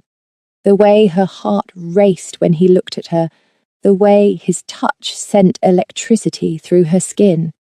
But she'd convinced herself it was just adrenaline, just proximity, just the intensity of their situation. Now, sitting in the quiet safety of the safe house, she couldn't lie to herself anymore. "I'm falling too," she whispered. "And it does terrify me, because I've lost everyone I've ever loved. My father, my mother, in a different way, even my old life, and losing you would break me. Then we don't lose each other.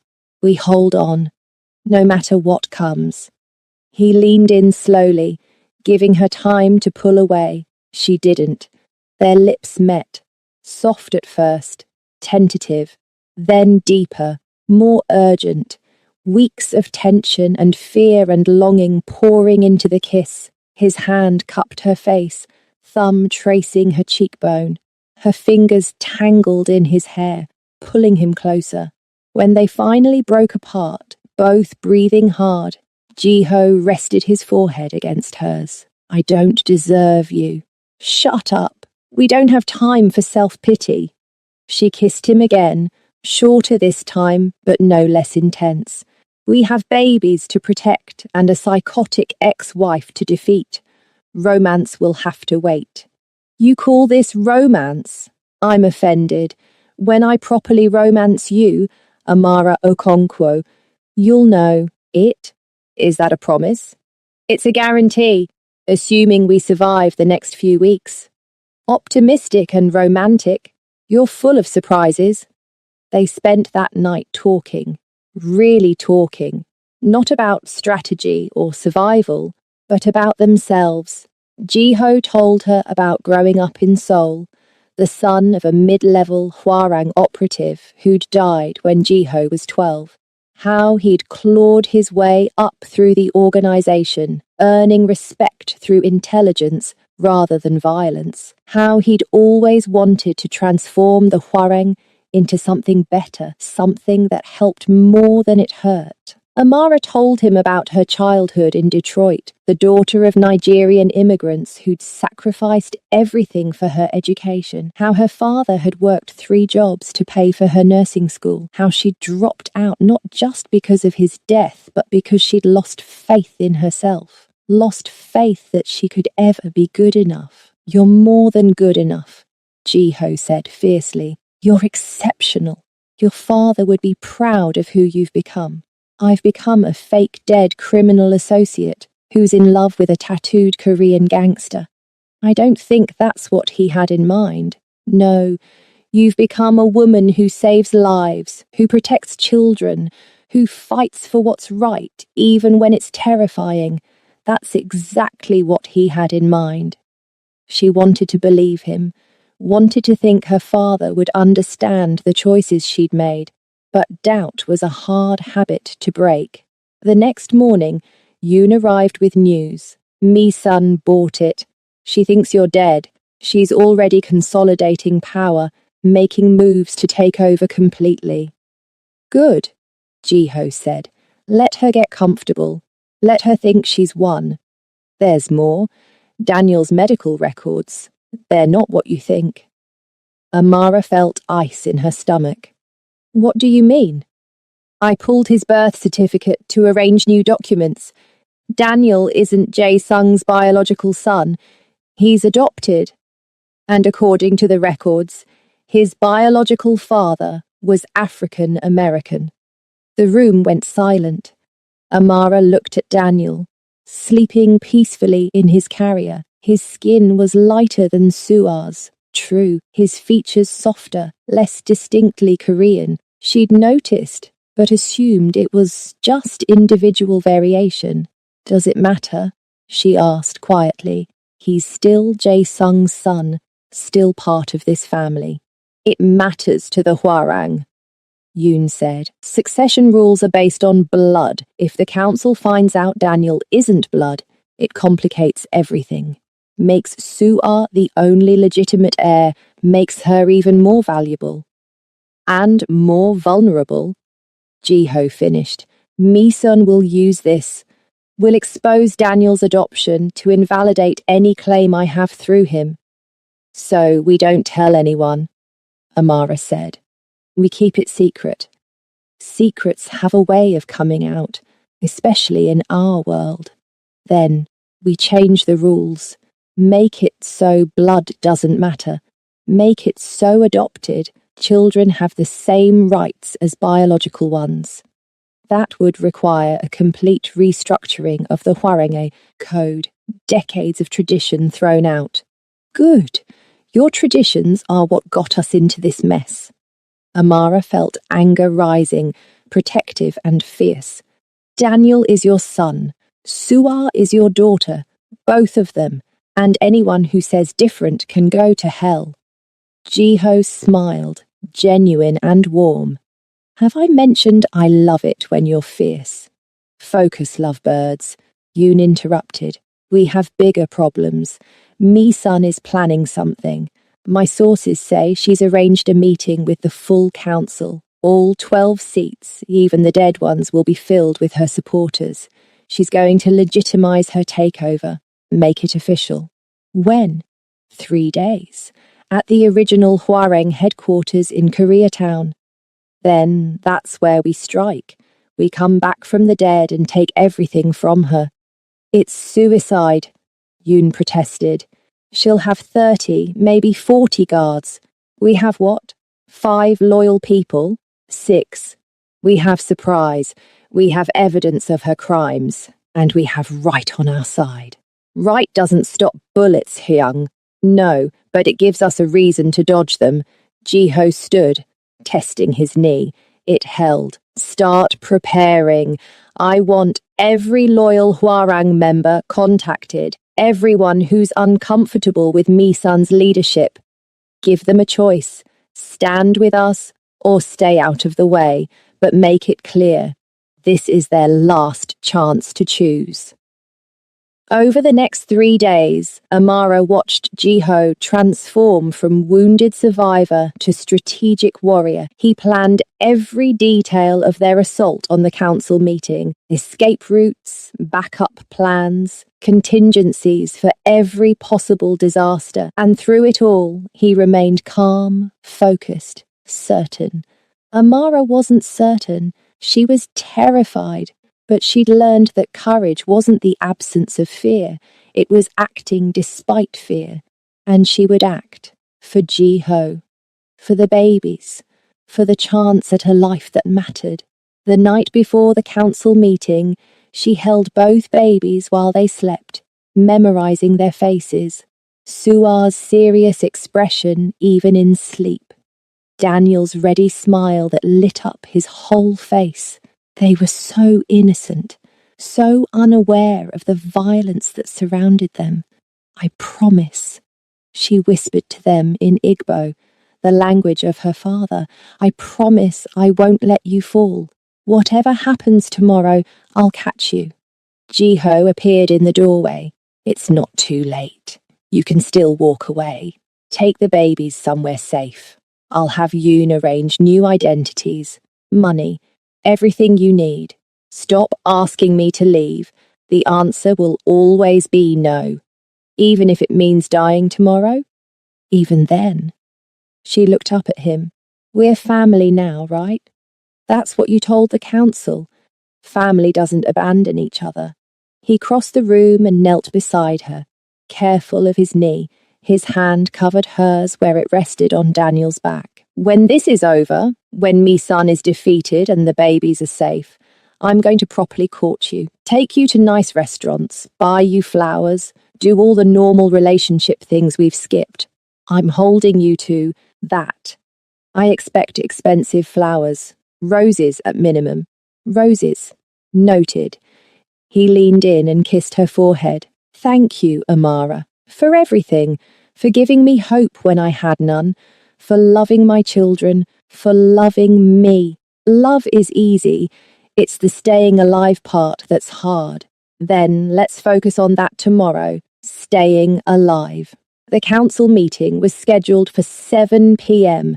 Jiho's team arrived at 6, using a tunnel system that ran beneath Koreatown. Remnants of Prohibition-era smuggling routes, now used by the Hwarang for exactly this kind of situation. There were 8 of them total.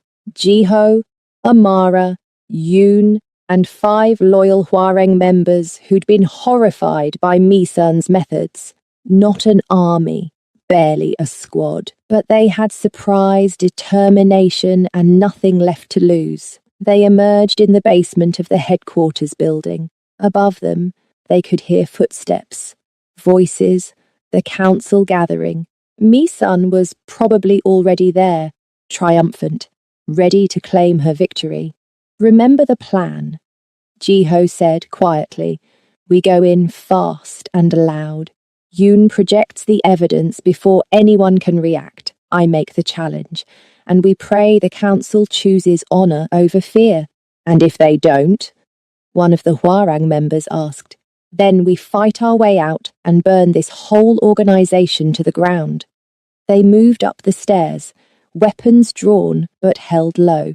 The council room was on the 3rd floor, a traditional Korean-style space with floor seating and low tables. Through the door, Amara could hear Misun's voice, confident and cold. The old ways are dead. Jiho is dead, and the Hwarang will rise stronger than ever under my leadership. All in favor? Now, Jiho said and kicked open the door. The room froze. 12 council members, Misun at the head of the table, 30 guards stationed around the perimeter, all staring at the ghosts of Jiho and Amara like they were hallucinations. "The old ways aren't dead," Jiho said, walking into the room with Amara at his side. "And neither am I." Surprise!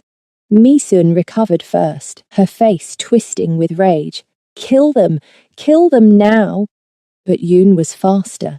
He activated the projector he'd brought, and suddenly the walls were covered with evidence. Video of Misun ordering executions, financial records of embezzlement, communications proving she'd orchestrated the coup, faked her death, betrayed everything the Hwarang stood for. "This is your leader," Jiho announced. "This is the woman you're following, a murderer, a thief, a traitor to everything we believe in." "Lies!" Misun shrieked. "Doctored evidence. He's trying to steal back power. Then let the council decide." Jiho turned to the 12 men around the table. "You've seen the evidence. You know what she is. So vote. Her or me. Old corruption or new direction. Choose now." The room was silent. Amara could hear her own heartbeat, could feel the weight of 30 guns pointed at them. One wrong move, and they'd be massacred. Then one council member stood. An older man, with grey hair and steady eyes. "I vote for Jiho. For honor. For the real Hwarang code." Another stood. "Jiho." Then another. "Jiho." One by one, they rose. 8 total, 2/3 of the council. Misun looked around wildly. "You're all traitors! I'll have you killed! I'll destroy your families!" "You're done, Misun," Jiho said quietly. "It's over." She laughed, high and broken. "Over? You think this is over?" She pulled a phone from her pocket. "I have a dozen bombs planted throughout Detroit. Hospitals, schools, places where your precious civilians gather. One call and they all detonate. Hundreds dead, maybe thousands." "You're bluffing." "Am I?" She held up the phone, her finger over a button. "Let me leave. Let me take what's mine and disappear. Or I press this button and we all become mass murderers." The room held its breath. Amara felt ice in her veins. Misun was insane enough to do it. Desperate enough. And Jiho knew it too. She could see the calculation in his eyes, the terrible math of lives versus principles. "Let her go," Amara heard herself say. "It's not worth it. Let her go." "No," one of the council members said. He pulled out his own phone. "I've been tracking her communications. There are no bombs. She's lying. She's always been lying." Misun's face went white, then red with rage. She lunged at the council member, a knife suddenly in her hand, but Yoon was faster. He fired once, precise and clean, and Misun crumpled to the floor. For a moment, no one moved. Then Jiho was kneeling beside his wife, checking her pulse. "She's alive. Shoulder wound. She'll survive." "To stand trial," the grey-haired council member said, "for all her crimes. Agreed?" "Agreed," Jiho said. And just like that, it was over. Misun was arrested, hauled away by Hwarang security. The council voted officially, 10-2 in favour of Jiho's leadership, and Amara found herself recognised as an official member of the Hwarang family, the first outsider ever granted such status. It should have felt like victory. Instead, she just felt exhausted. They returned to the safe house as the sun rose, the babies crying for their morning feeding. Amara prepared bottles on autopilot, her hands shaking now that the adrenaline was fading. "We did it," Jiho said, sinking onto the couch. "We actually survived. Barely." She handed him Suar's bottle. "And now what? We just go back to normal, pretend none of this happened?" "No, we build something new, something better." He looked at her seriously. Amara, the council voted to change the succession rules. Adopted children now have equal rights to biological ones. Daniel is my legitimate heir, just like Su'a, and it's because of you, because you fought for him. I fought for all of us. I know, and I want to make it official. Not the Hwarang way, but the legal way. I want to adopt both children, and I want you to be their mother, officially, legally, if you'll have us. Amara felt tears burning her eyes. You're asking me to be a mother? To criminals' babies? I'm asking you to be a mother to 2 children who love you, who need you, who chose you just as much as you chose them. He paused. And I'm asking you to be my partner. In everything. The Hwarang, the children, life, all of it. I love you, Amara, completely, terrifyingly, and I don't want to do any of this without you. She looked at Su'a and Daniel, both watching her with wide, trusting eyes. She thought of her father, of his last words, of the guilt that had haunted her for months, and she realized the guilt was gone. She'd caught them, all of them. She'd kept her promise. Yes, she said, tears streaming down her face. Yes to all of it. To being their mother. To being your partner. To this insane, dangerous, beautiful life we've somehow built together. Jiho set down the bottle and pulled her into his arms, careful not to disturb the babies. They sat like that for a long time, a makeshift family forged in blood and fire and desperate hope, watching the sun rise over Detroit and knowing they'd survived the impossible. 3 months later, Amara stood in the Hwarang Council chamber wearing a traditional Nigerian dress her mother had sent from Lagos. Jiho stood beside her in a perfectly tailored suit, his neck tattoos visible and proud, and between them, in a double stroller, Su'a and Daniel slept peacefully. The council had gathered to officially recognize their new family structure, Amara as co-leader alongside Jiho, both children as legitimate heirs, a new code, a new direction, a new Hwarang. This is unprecedented, the grey-haired council member said. He'd introduced himself as Kim Sang-woo, and he'd become their strongest ally, an outsider, a woman, a black woman no less, leading the Hwarang alongside a man who's rewriting centuries of tradition. Unprecedented doesn't mean wrong, Amara replied. She'd learned to speak with confidence in these meetings, learned that her voice mattered. The world is changing. Either we change with it, or we become irrelevant. Well said. Kim bowed to her, a sign of deep respect. Welcome to the council, Amara Okonkwo. May you lead with wisdom and strength. The other council members echoed the bow, 10 men acknowledging a woman as their equal. 6 months ago, it would have been unthinkable. Now, it was simply reality. After the ceremony, Yoon pulled them aside. I have news. Misun's trial is next week. She's facing life in prison, maybe death penalty, depending on how the Korean government prosecutes. But her supporters are making noise, talking about appeals, about injustice. Let them talk, Jiho said. We have documentation of every crime. She'll answer for all of it. And us? Amara asked. When do we answer for our crimes? What crimes? Yoon looked genuinely confused. Kidnapping, technically. Assault. Murder, in some definitions. We've broken dozens of laws. You protected children, stopped a tyrant, reformed a criminal. Organization. In my book, that's heroism, not crime. The law might disagree. Then we make sure the law never finds out. Jiho squeezed her hand. We've been given a second chance, Amara, all of us. Let's not waste it on guilt. She wanted to argue, but he was right. They'd done terrible things for good reasons.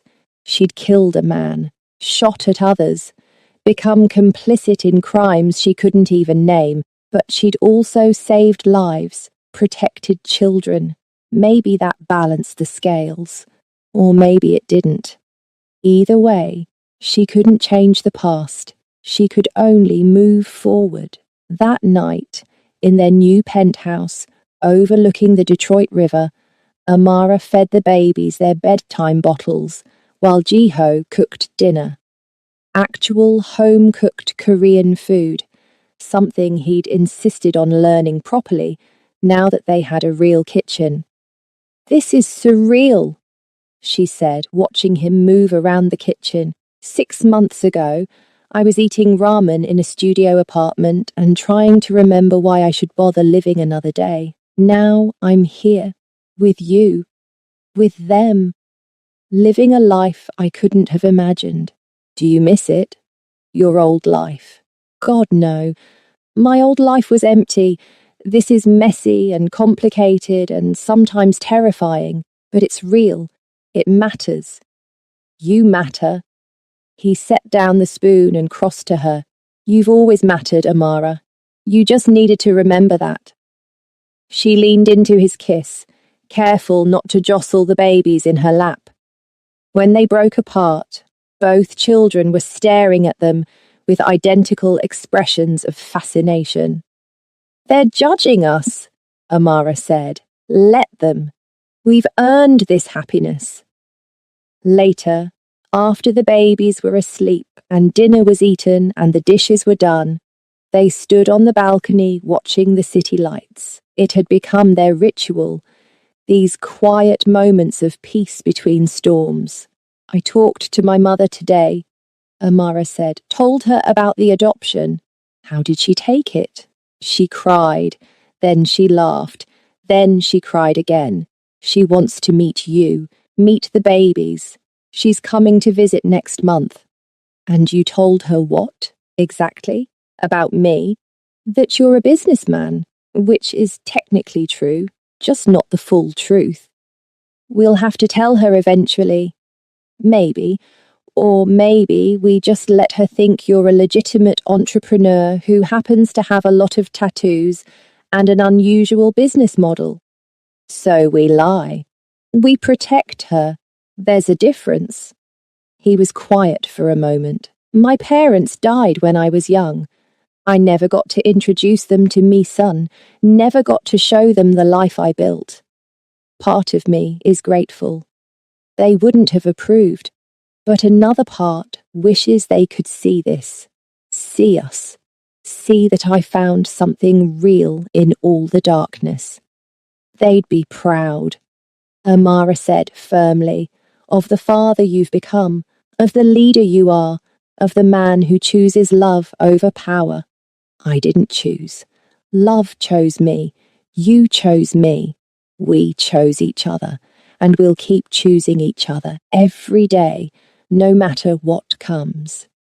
He pulled her close, and they stood like that for a long time, two broken people who'd found wholeness in each other, watching their city sleep and dreaming of futures they'd fought so hard to earn.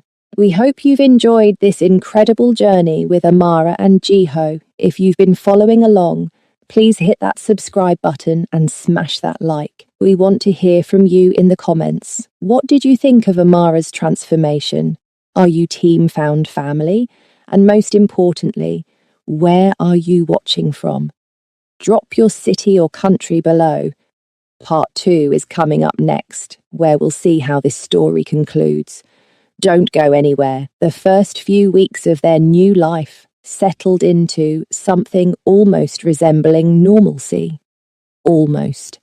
Because normal people didn't have armed guards stationed outside their penthouse. Normal people didn't attend council meetings where life and death decisions were made with the casualness of discussing weather. And normal people definitely didn't have their 10-month-old babies attended by bodyguards trained in martial arts. But Amara was learning that normal was overrated. She'd enrolled in online nursing courses, determined to finish her degree. If she was going to be co-leading a criminal organization, she reasoned, She might as well have a legitimate career to fall back on. Plus, her medical skills had already saved lives multiple times. Might as well make them official. Jiho had thrown himself into restructuring the Hwarang. He was phasing out the more questionable operations, moving toward legitimate business ventures, cybersecurity consulting, corporate risk assessment, private investigation services, all using the Hwarang's extensive intelligence networks, but operating within legal boundaries, mostly. "We're going straight," he'd announced at a council meeting, "or as straight as we can go without completely dismantling everything. No more blackmail, no more extortion, no more hurting people for profit." "And what do we do with the people who can't go straight?" Kim Sang-woo had asked. "The enforcers who only know violence, the operatives who've built lives around illegal activity. We retrain them, give them legitimate options, and if they can't adapt, we pension them out. Generous severance, new identities if needed, and a clean break." It was ambitious, maybe impossible, but Jiho was determined, and Amara found herself believing in his vision. They could transform the Hwarang into something better, something her father would have approved of, maybe. The babies were thriving. Suar was pulling herself up on furniture now, determined to walk before her first birthday. Daniel had developed an infectious laugh that made everyone smile. They were happy, healthy, loved, everything Amara had fought so hard to protect. But peace never lasted long in their world. The call came at 3 a.m., jarring them awake. Yoon's voice, tight with tension. "We have a problem. Mi-sun escaped custody, killed 2 guards and disappeared. We think she's coming. For the children." Amara was on her feet instantly, running to the nursery. Both babies were sleeping peacefully, unaware of the danger. She scooped them both up, carriers and all, while Jiho grabbed weapons and made rapid-fire calls. "How long has she been gone?" Jiho demanded into the phone. 2 hours, and you're just telling us now. Get every available person to this address, and find her, Yoon. Find her before she finds us." They retreated to the panic room Jiho had insisted on installing, a reinforced steel box hidden behind a false wall, stocked with supplies for a week-long siege. Amara hated it, hated that her children needed a panic room, hated that their lives were still defined by violence despite all their efforts at reform. "She'll come for them," Jiho said, checking his weapons with practiced efficiency. "She knows the council will never accept her back. Her only leverage now is Suar and Daniel. She takes them, she can force us to give her what she wants." What does she want? The tattoos, always the tattoos. The information encoded on my skin, it's worth billions. She'll never let it go. Then give it to her, decode it, put it on a hard drive and hand it over. Whatever it takes to keep the babies safe. He looked at her like she'd suggested burning down the world. "Amara, that information is the only thing keeping us alive. The moment Mi-sun has it, she doesn't need us anymore. We become liabilities. Then we destroy it. All of it. Burn the data, laser off the tattoos. Whatever it takes. Just end this." "I can't." "Why not?" "Because other people depend on that data. Whistleblowers we've promised to protect, abuse victims whose identities we guard, journalists with sources that would be killed if exposed. That information isn't just money, it's people's lives." Amara hadn't thought of that. She'd been so focused on the criminal aspects of the Hwarang that she'd forgotten they also did good. Real, necessary good. "So we're trapped," she said. "Can't give up the tattoos. Can't destroy them. Can't let Mi-sun take the babies. What's our play?" "We end her permanently. No more exile, no more mercy. She's proven she'll never stop. So we make sure she can't continue. You mean kill her? I mean protect our family by any means necessary. Amara should have been horrified, should have argued for a peaceful solution. But she'd seen Misun's eyes when she pointed a gun at the babies, had heard her casual dismissal of her own daughter's life. Some people couldn't be reasoned with, some threats had to be eliminated. Okay, she said. Then let's eliminate her. They stayed in the panic room for 6 hours while Yoon coordinated a citywide manhunt.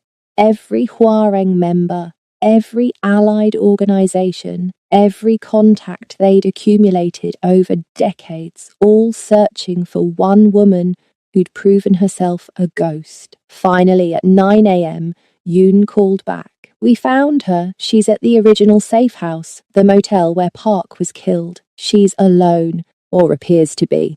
Could be a trap. It's definitely a trap, Jiho said. But we're going anyway. Keep the perimeter secure. No one in or out without my authorization. Boss, let me go instead. You stay with the family. No. This ends with me. I brought Misun into the Hwarang. I married her. I failed to see what she was. This is my responsibility. Then I'm coming with you, Amara said. Don't argue. You'll need backup, and I'm the only person you trust absolutely. So, let's go. They left the babies with 3 bodyguards in the panic room. It killed Amara to walk away from them, but she couldn't let Jiho face Misun alone. They were partners now, in everything.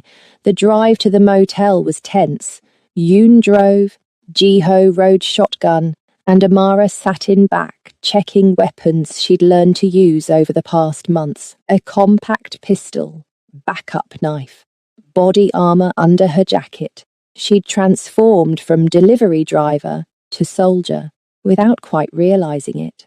Whatever happens, Jiho said, without turning around, promise me you'll protect Suar and Daniel, even if I don't make it, even if you have to run and never look back. Promise me. Stop talking like that. Promise me, Amara. I promise. But you're going to make it. We both are. And then we're getting married because I'm not raising 2 Korean crime babies as a single mother. You hear me? We're doing this together or not at all. She saw his shoulders shake with silent laughter. Is that a proposal? It's a demand. Now focus on not dying so you can properly propose later. The motel looked abandoned in daylight. Yoon's people had established a perimeter 3 blocks out, but the immediate area was clear.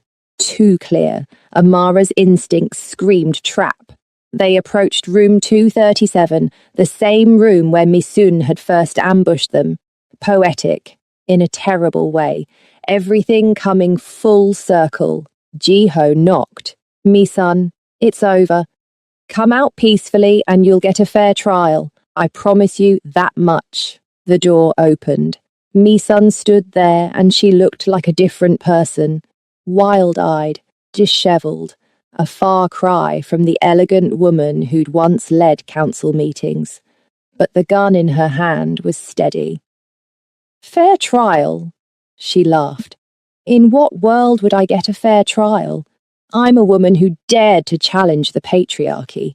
I'm already convicted in their eyes. You're a murderer, Jiho said flatly. You killed loyal Hwarang members. Tried to kill your own daughter. You deserve what's coming. I deserve to lead. I'm smarter than you, more ruthless, more willing to do what's necessary to make the Hwarang powerful. But because I lack a Y chromosome, I'm treated like a usurper. You're treated like a criminal because you are one. Misun's eyes found Amara and you, the great savior. Did he tell you he's using you? That you're just a shield? The black woman who makes him look progressive while he maintains all the real power? He's told me everything, Amara replied calmly. including how you faked your death and abandoned your daughter. So save your manipulations. They won't work, won't they? Tell me, Amara, do you really think you can lead the Hwarang? Do you think those old men respect you? They tolerate you because Jiho demands it. The moment he's gone, they'll throw you out like garbage. Then I guess Jiho better not go anywhere. We'll see about that. Mi-sun raised the gun. I'm walking out of here with the babies. You're going to let me go, or I detonate the real bombs I've planted. Yes, real ones this time. I've had 3 months to plan this. 3 months to place explosives in every location you care about. The penthouse, the council headquarters, the safe houses, all wired and ready. You're bluffing again. Am I? She held up a phone. Want to test that theory? Want to bet your children's lives on it? Jiho's jaw clenched. What do you want? The decryption keys. All of them. Written down, verified, and handed over. Then I take Su'a, disappear, and you never hear from me again. No, Amara said before Jiho could respond. You're not taking those babies anywhere. Then they die, along with everyone else in those buildings. I've got nothing left to lose, Amara. Can you say the same? The standoff stretched, seconds feeling like hours. Then Jiho spoke, his voice eerily calm. I'll give you the keys, but not Su'a. Just the information. You can disappear, start over, use that data to build whatever empire you want. But my daughter stays with me. She's my daughter too. You stopped being her mother the moment you tried to kill her, so take the keys or take nothing. But the answer on Su'a is no, forever. Mi-sun's finger tightened on the trigger. I could just shoot you both, take the babies by force. You could try. Yoon's voice came from behind her. He'd somehow entered through the bathroom window, silent as smoke. But you'd be dead before you pulled the trigger. And those bombs, we found them. All of them. You're really not as clever as you think. For the first time, genuine fear crossed Mi-sun's face. She spun toward Yoon, gun tracking him, and in that moment of distraction, Jiho moved. He crashed into her, sending them both to the floor. The gun discharged, the bullet going wild, and then they were struggling, rolling, fighting with the desperation of mortal enemies. Amara rushed forward, trying to get a clear shot, but they were too tangled. She saw the flash of Mi-sun's knife, saw blood bloom on Jiho's arm, and made a decision. She dropped the gun and grabbed a lamp from the nightstand. Heavy, solid, ceramic. She'd used one before, knew exactly how effective it could be. She swung hard, connecting with Mi-sun's temple.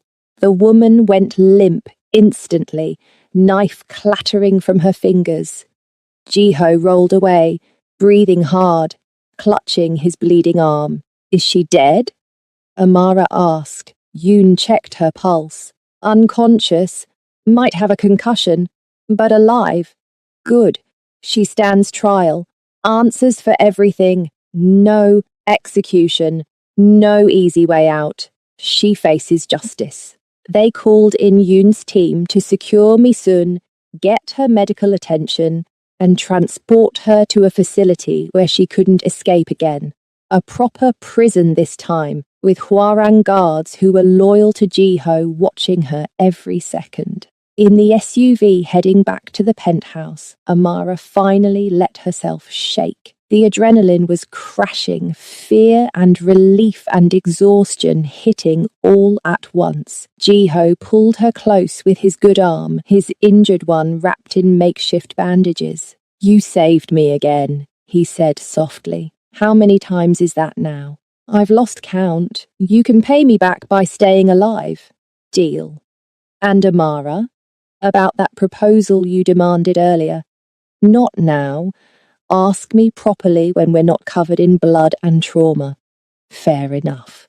But the answer will be yes, right? She looked at him. This beautiful, damaged, determined man who'd stumbled into her life and changed everything. The answer is yes, has been yes since I carried you up those stairs. I just needed time to admit it. When they reached the penthouse, Su'ar and Daniel were awake and crying. Having sensed something was wrong, Amara scooped them both up, breathing in their baby smell, feeling her heart rate finally slow. "We're okay," she whispered in Igbo, the language of comfort and safety. "We're all okay." Jiho came up behind her, wrapping his arms around all three of them. "We're more than okay. We're family." The next few weeks were a whirlwind. Misun's trial was swift and decisive. With the mountain of evidence against her, even her expensive lawyers couldn't save her. Life in prison, no possibility of parole. She'd spend the rest of her days in a maximum security facility, paying for her crimes. Some of Jiho's supporters had wanted execution, quick, clean, final, but he'd refused. "Death is mercy," he'd said. "Let her live with what she's done. Let her sit in a cell and think about the daughter she tried to kill. That's real justice." Amara agreed. Some might call it cruel, but she called it appropriate. With Mi-sun finally contained, the Hwarang began its true transformation. Jiho implemented sweeping changes, legitimate business fronts for every operation, anonymous tip lines for anyone who felt coerced or threatened, counselling services for members who wanted to leave the organisation, and most controversially, a complete ban on operations that harmed civilians. The old guard resisted. Tradition was sacred, they argued. The Hwarang had always operated in moral grey areas. Why change now? Because the world is changing. Amara had stood up in a council meeting and spoken with the authority she'd earned. "And we can change with it or become obsolete. Your choice. But Jiho and I will be leading this organisation into the future. You can follow or step aside." The challenge was clear. Several council members chose to step aside, taking generous retirement packages. New members were appointed, younger, more progressive, more willing to evolve. Within 6 months, the Hwarang barely resembled its former self. They'd become the most effective private security and investigation firm in North America. They still used their intelligence networks, still traded in information, but everything they did now stayed within legal boundaries. Mostly. Amara completed her nursing degree online and was immediately offered a position at Detroit General Hospital. She negotiated part-time hours, so she could still manage her Hwarang responsibilities and spend time with the babies. It was exhausting, juggling 3 separate lives, but it felt right. She was using all of herself now, all her skills, all her passion, all her purpose. Jiho proposed properly 6 months after Mi-sun's imprisonment. He took her to a fancy restaurant, bought her roses, got down on one knee, like a man who'd never threatened anyone at gunpoint. The ring was beautiful, a fusion of Korean and Nigerian design elements, symbolizing their blended life. "Amara Okonkwo," he'd said, his voice shaking slightly. "Will you marry me? Will you be my wife, my partner, my co-leader? Will you officially become mother to Su'ar and Daniel?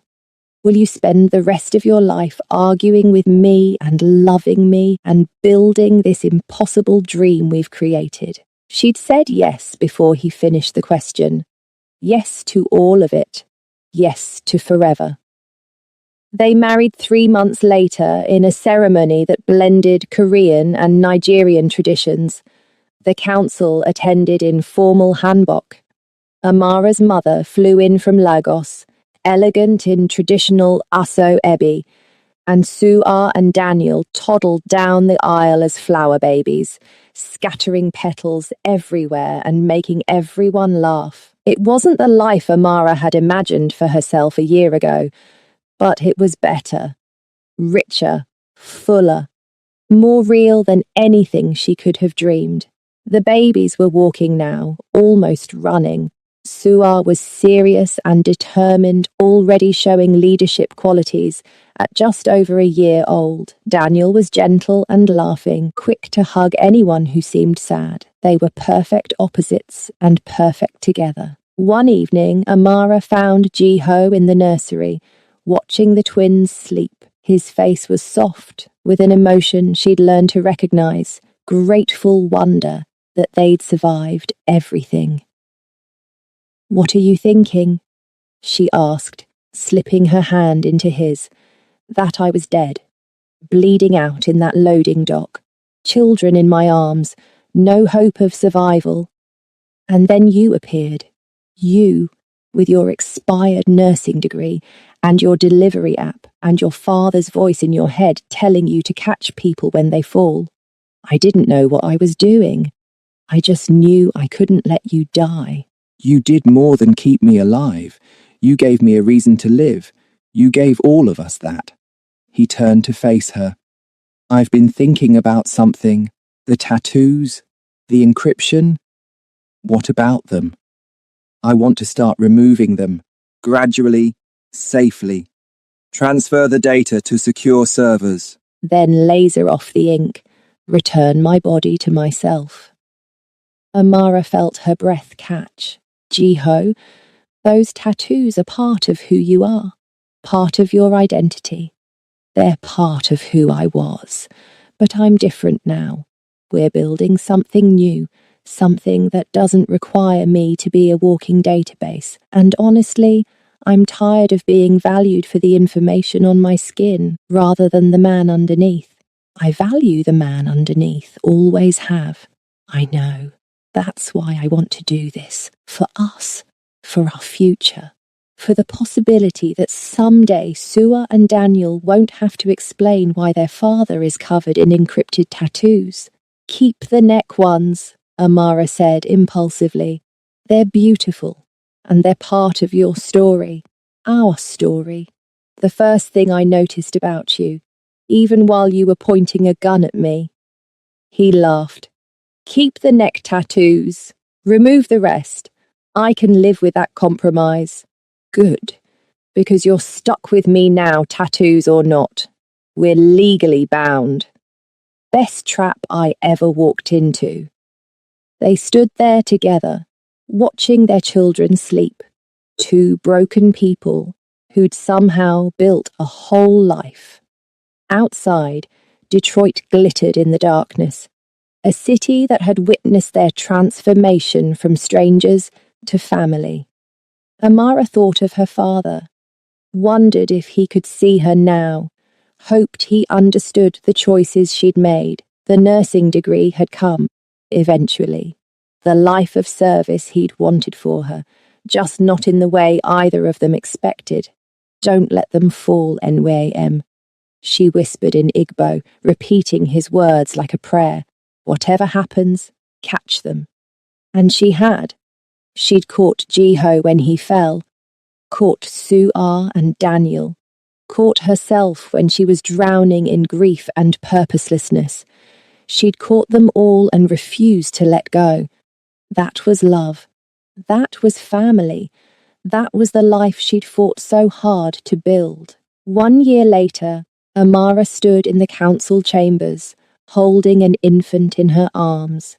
Not Su'ar or Daniel, both of whom were toddling around, causing chaos in the corner under Yoon's watchful eye. This was her daughter.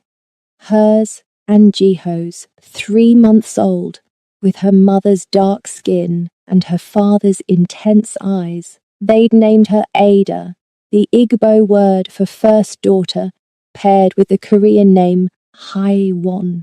Ada Haiwon Kang, a living symbol of everything their family represented: fusion, hope, the future. The council had gathered to witness her formal introduction. Another unprecedented moment in Hwarang history, a child of mixed race, born to the organization's leader and his black wife, being recognized as a legitimate heir alongside her adopted siblings. "This is Ada," Jiho announced, his voice ringing with pride. "My daughter, Amara's daughter, sister to Su'ar and Daniel, and according to our new succession rules, an equal heir to Hwarang leadership."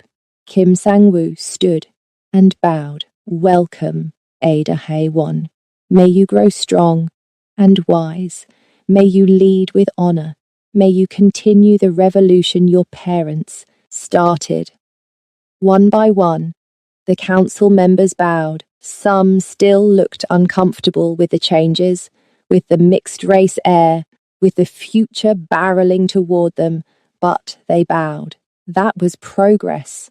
After the ceremony, Amara's mother pulled her aside. She'd moved back to Detroit 6 months ago, unable to stay away from her grandchildren.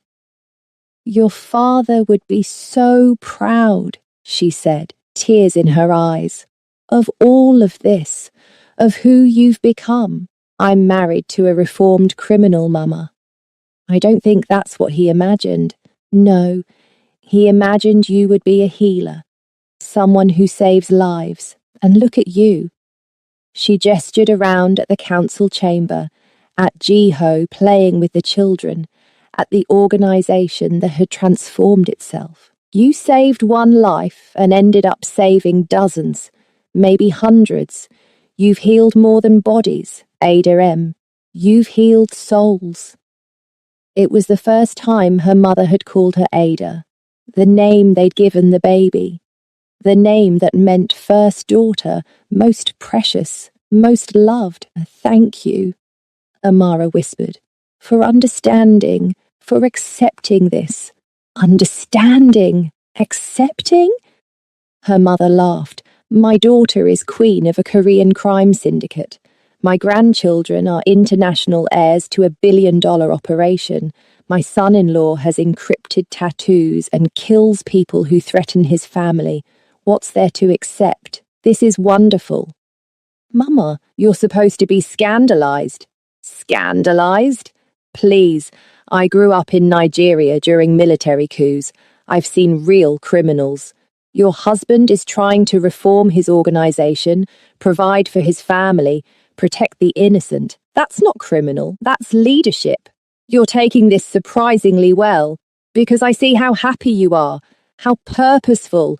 You were dying inside after your father passed, Ada M. Now you're alive, you're thriving, you found your place. That's all any mother wants for her child." Amara hugged her mother tightly, careful not to crush baby Ada between them. "I love you. Thank you for not giving up on me. Impossible. You're my daughter. I never give up." That night, after the babies were all asleep and the bodyguards were stationed and the world was as safe as they could make it, Amara and Jiho collapsed onto their bed. "3 kids," Jiho said wonderingly. "We have 3 children. How did this happen?" "Biology, mostly, with some poor decision-making mixed in. Best poor decisions I ever made." He pulled her close, mindful of her still healing body from childbirth. "Amara, I need to tell you something. The council wants to make you official co-leader, not just symbolic, real authority, equal voting power. I already have that, on paper. They want to make it ceremonial, traditional Korean ceremony, full recognition. You'd be the first woman to officially lead any branch of the Hwarang in its entire history. And you're okay with that? Sharing power completely. I'm more than okay with it. I'm insisting on it. You've earned this, Amara. You've transformed this organization just as much as I have. More even. They respect you, fear you a little, trust you completely. That's real leadership. She thought about it. A year ago, She'd been nobody. Now she was being offered equal leadership of a multinational organization. It was absurd, impossible, perfect. Okay, she said, let's do it. Let's burn down every last tradition that says I can't. Let's show them all what real change looks like. That's my queen, your partner, your equal, your pain in the arse who's going to spend the next 50 years arguing with you about everything. Can't wait. They fell asleep like that, tangled together. 3 baby monitors are softly glowing on the nightstand. Outside, their bodyguards kept watch. In the next room, their children dreamed.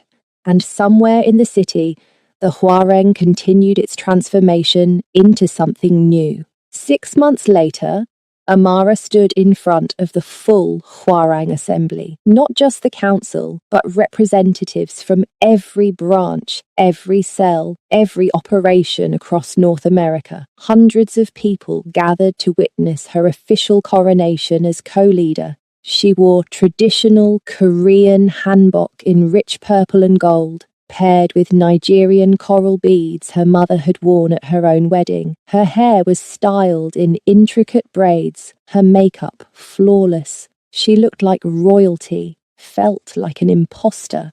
But then she saw Ji-ho standing at the front of the assembly, Sua on his hip and Daniel holding his hand. Her family, her reason for all of this. She walked forward, head high, remembering every person she'd saved, every decision she'd made, every time she'd chosen courage over fear. The ceremony was in Korean, but translators provided running English commentary, ancient words, ancient traditions, being adapted to include a black woman from Detroit who'd stumbled into this world by accident.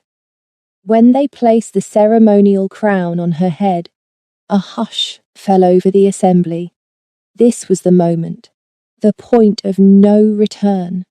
The Huarang fully accepting that their future looked different from their past. Then Kim Sang-woo began to clap, slow at first, then building. Others joined. Soon the entire assembly was applauding, and Amara felt tears streaming down her face. She was queen. Actually, officially ceremonially queen of the Huarang. What the hell was her life? In her acceptance speech, Amara spoke in both English and the little Korean she'd learned over the past year. I'm not Korean, she began. I don't have Huarang blood. I don't come from your traditions. But I've learned your ways. I've earned your trust. And I promise you this, I will lead with honor. I will protect the innocent.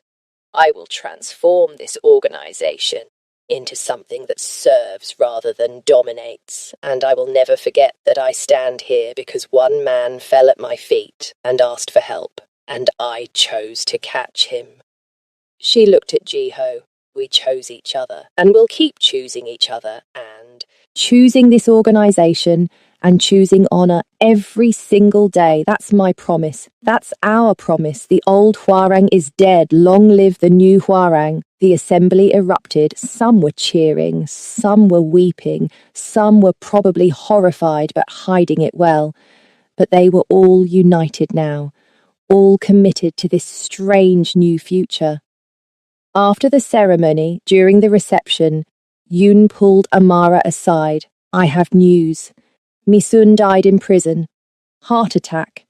She was only 42, but the stress, the anger, it ate her alive.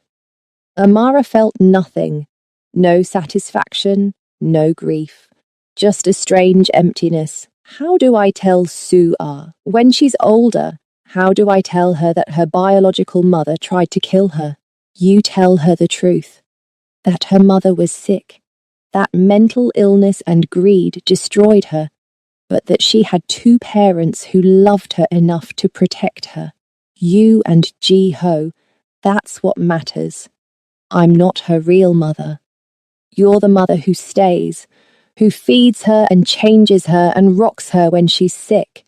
You're the mother who will teach her to be strong, Biology is just genetics. Love is what makes family. He was right. Amara had learned that lesson over and over. Family wasn't blood, it was choice, commitment, showing up every day even when it was hard. That night, she held all 3 children close, reading them stories in English and Igbo and halting Korean. They were her babies, all of them. It didn't matter that Suar and Daniel had come to her through trauma, didn't matter that Ada was biologically hers. They were all hers, all theirs, all family. Mama, Suar said in her toddler voice, love you. And Amara's heart broke open with joy, because she was Mama. Not Amara, not the Queen, not the co-leader, just Mama. Love you too, baby girl. Love all of you, forever. 2 years later, the Warang barely resembled its former self.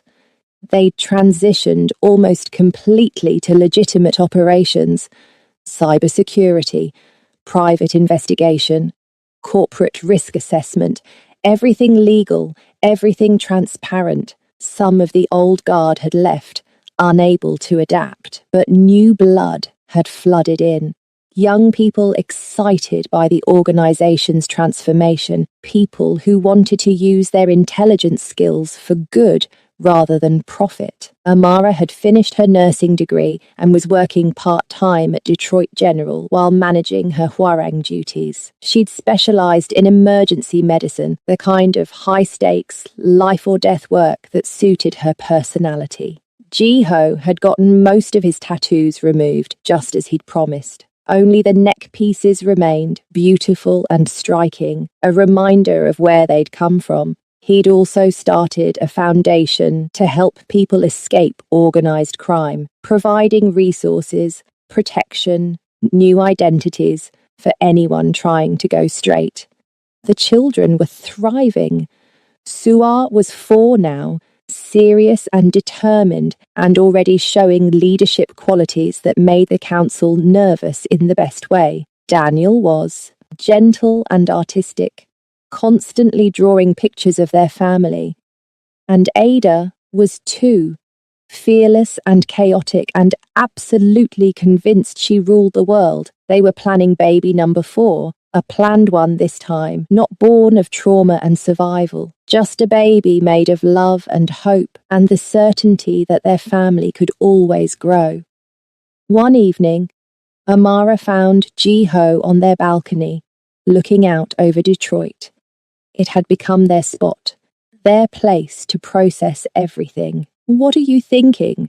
she asked, sliding her arms around his waist. "That 1.5 years ago, I was dead. Or should have been, bleeding out in a loading dock with no hope.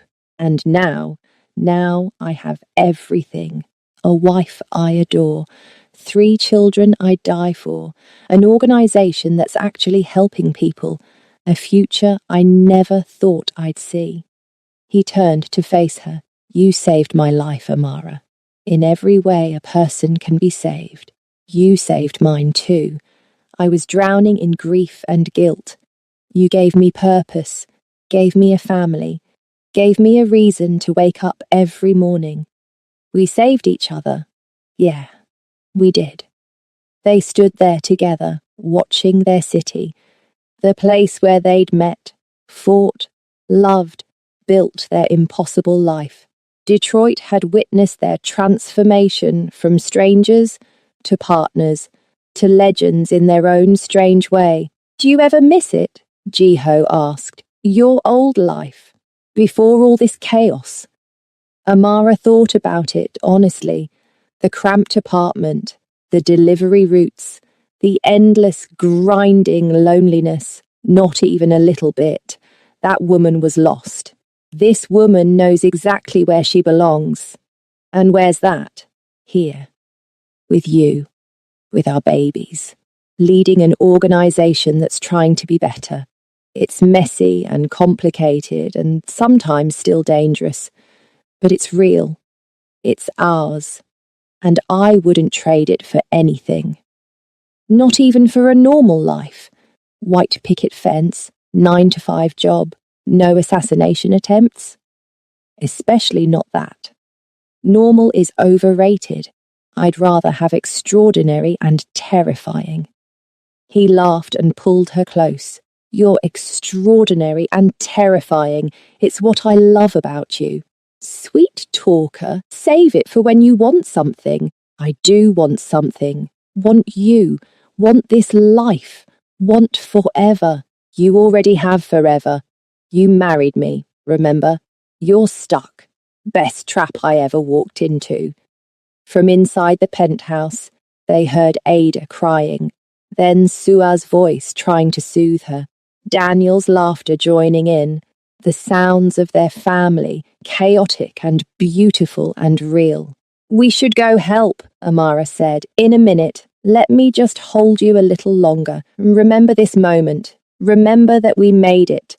Against all odds, we survived and built something beautiful. So they stood there, two people who'd found each other in darkness and created light. A former delivery driver and a reformed crime boss, a Nigerian-American nurse, and a tattooed Korean syndicate leader. Impossible partners who'd done the impossible, built a family from trauma, created love from survival, transformed violence into peace. Well, mostly peace. They still had enemies, still had people who resented the changes, still had nights when danger came calling, but they had each other, had their children, had their purpose, and that was enough, more than enough.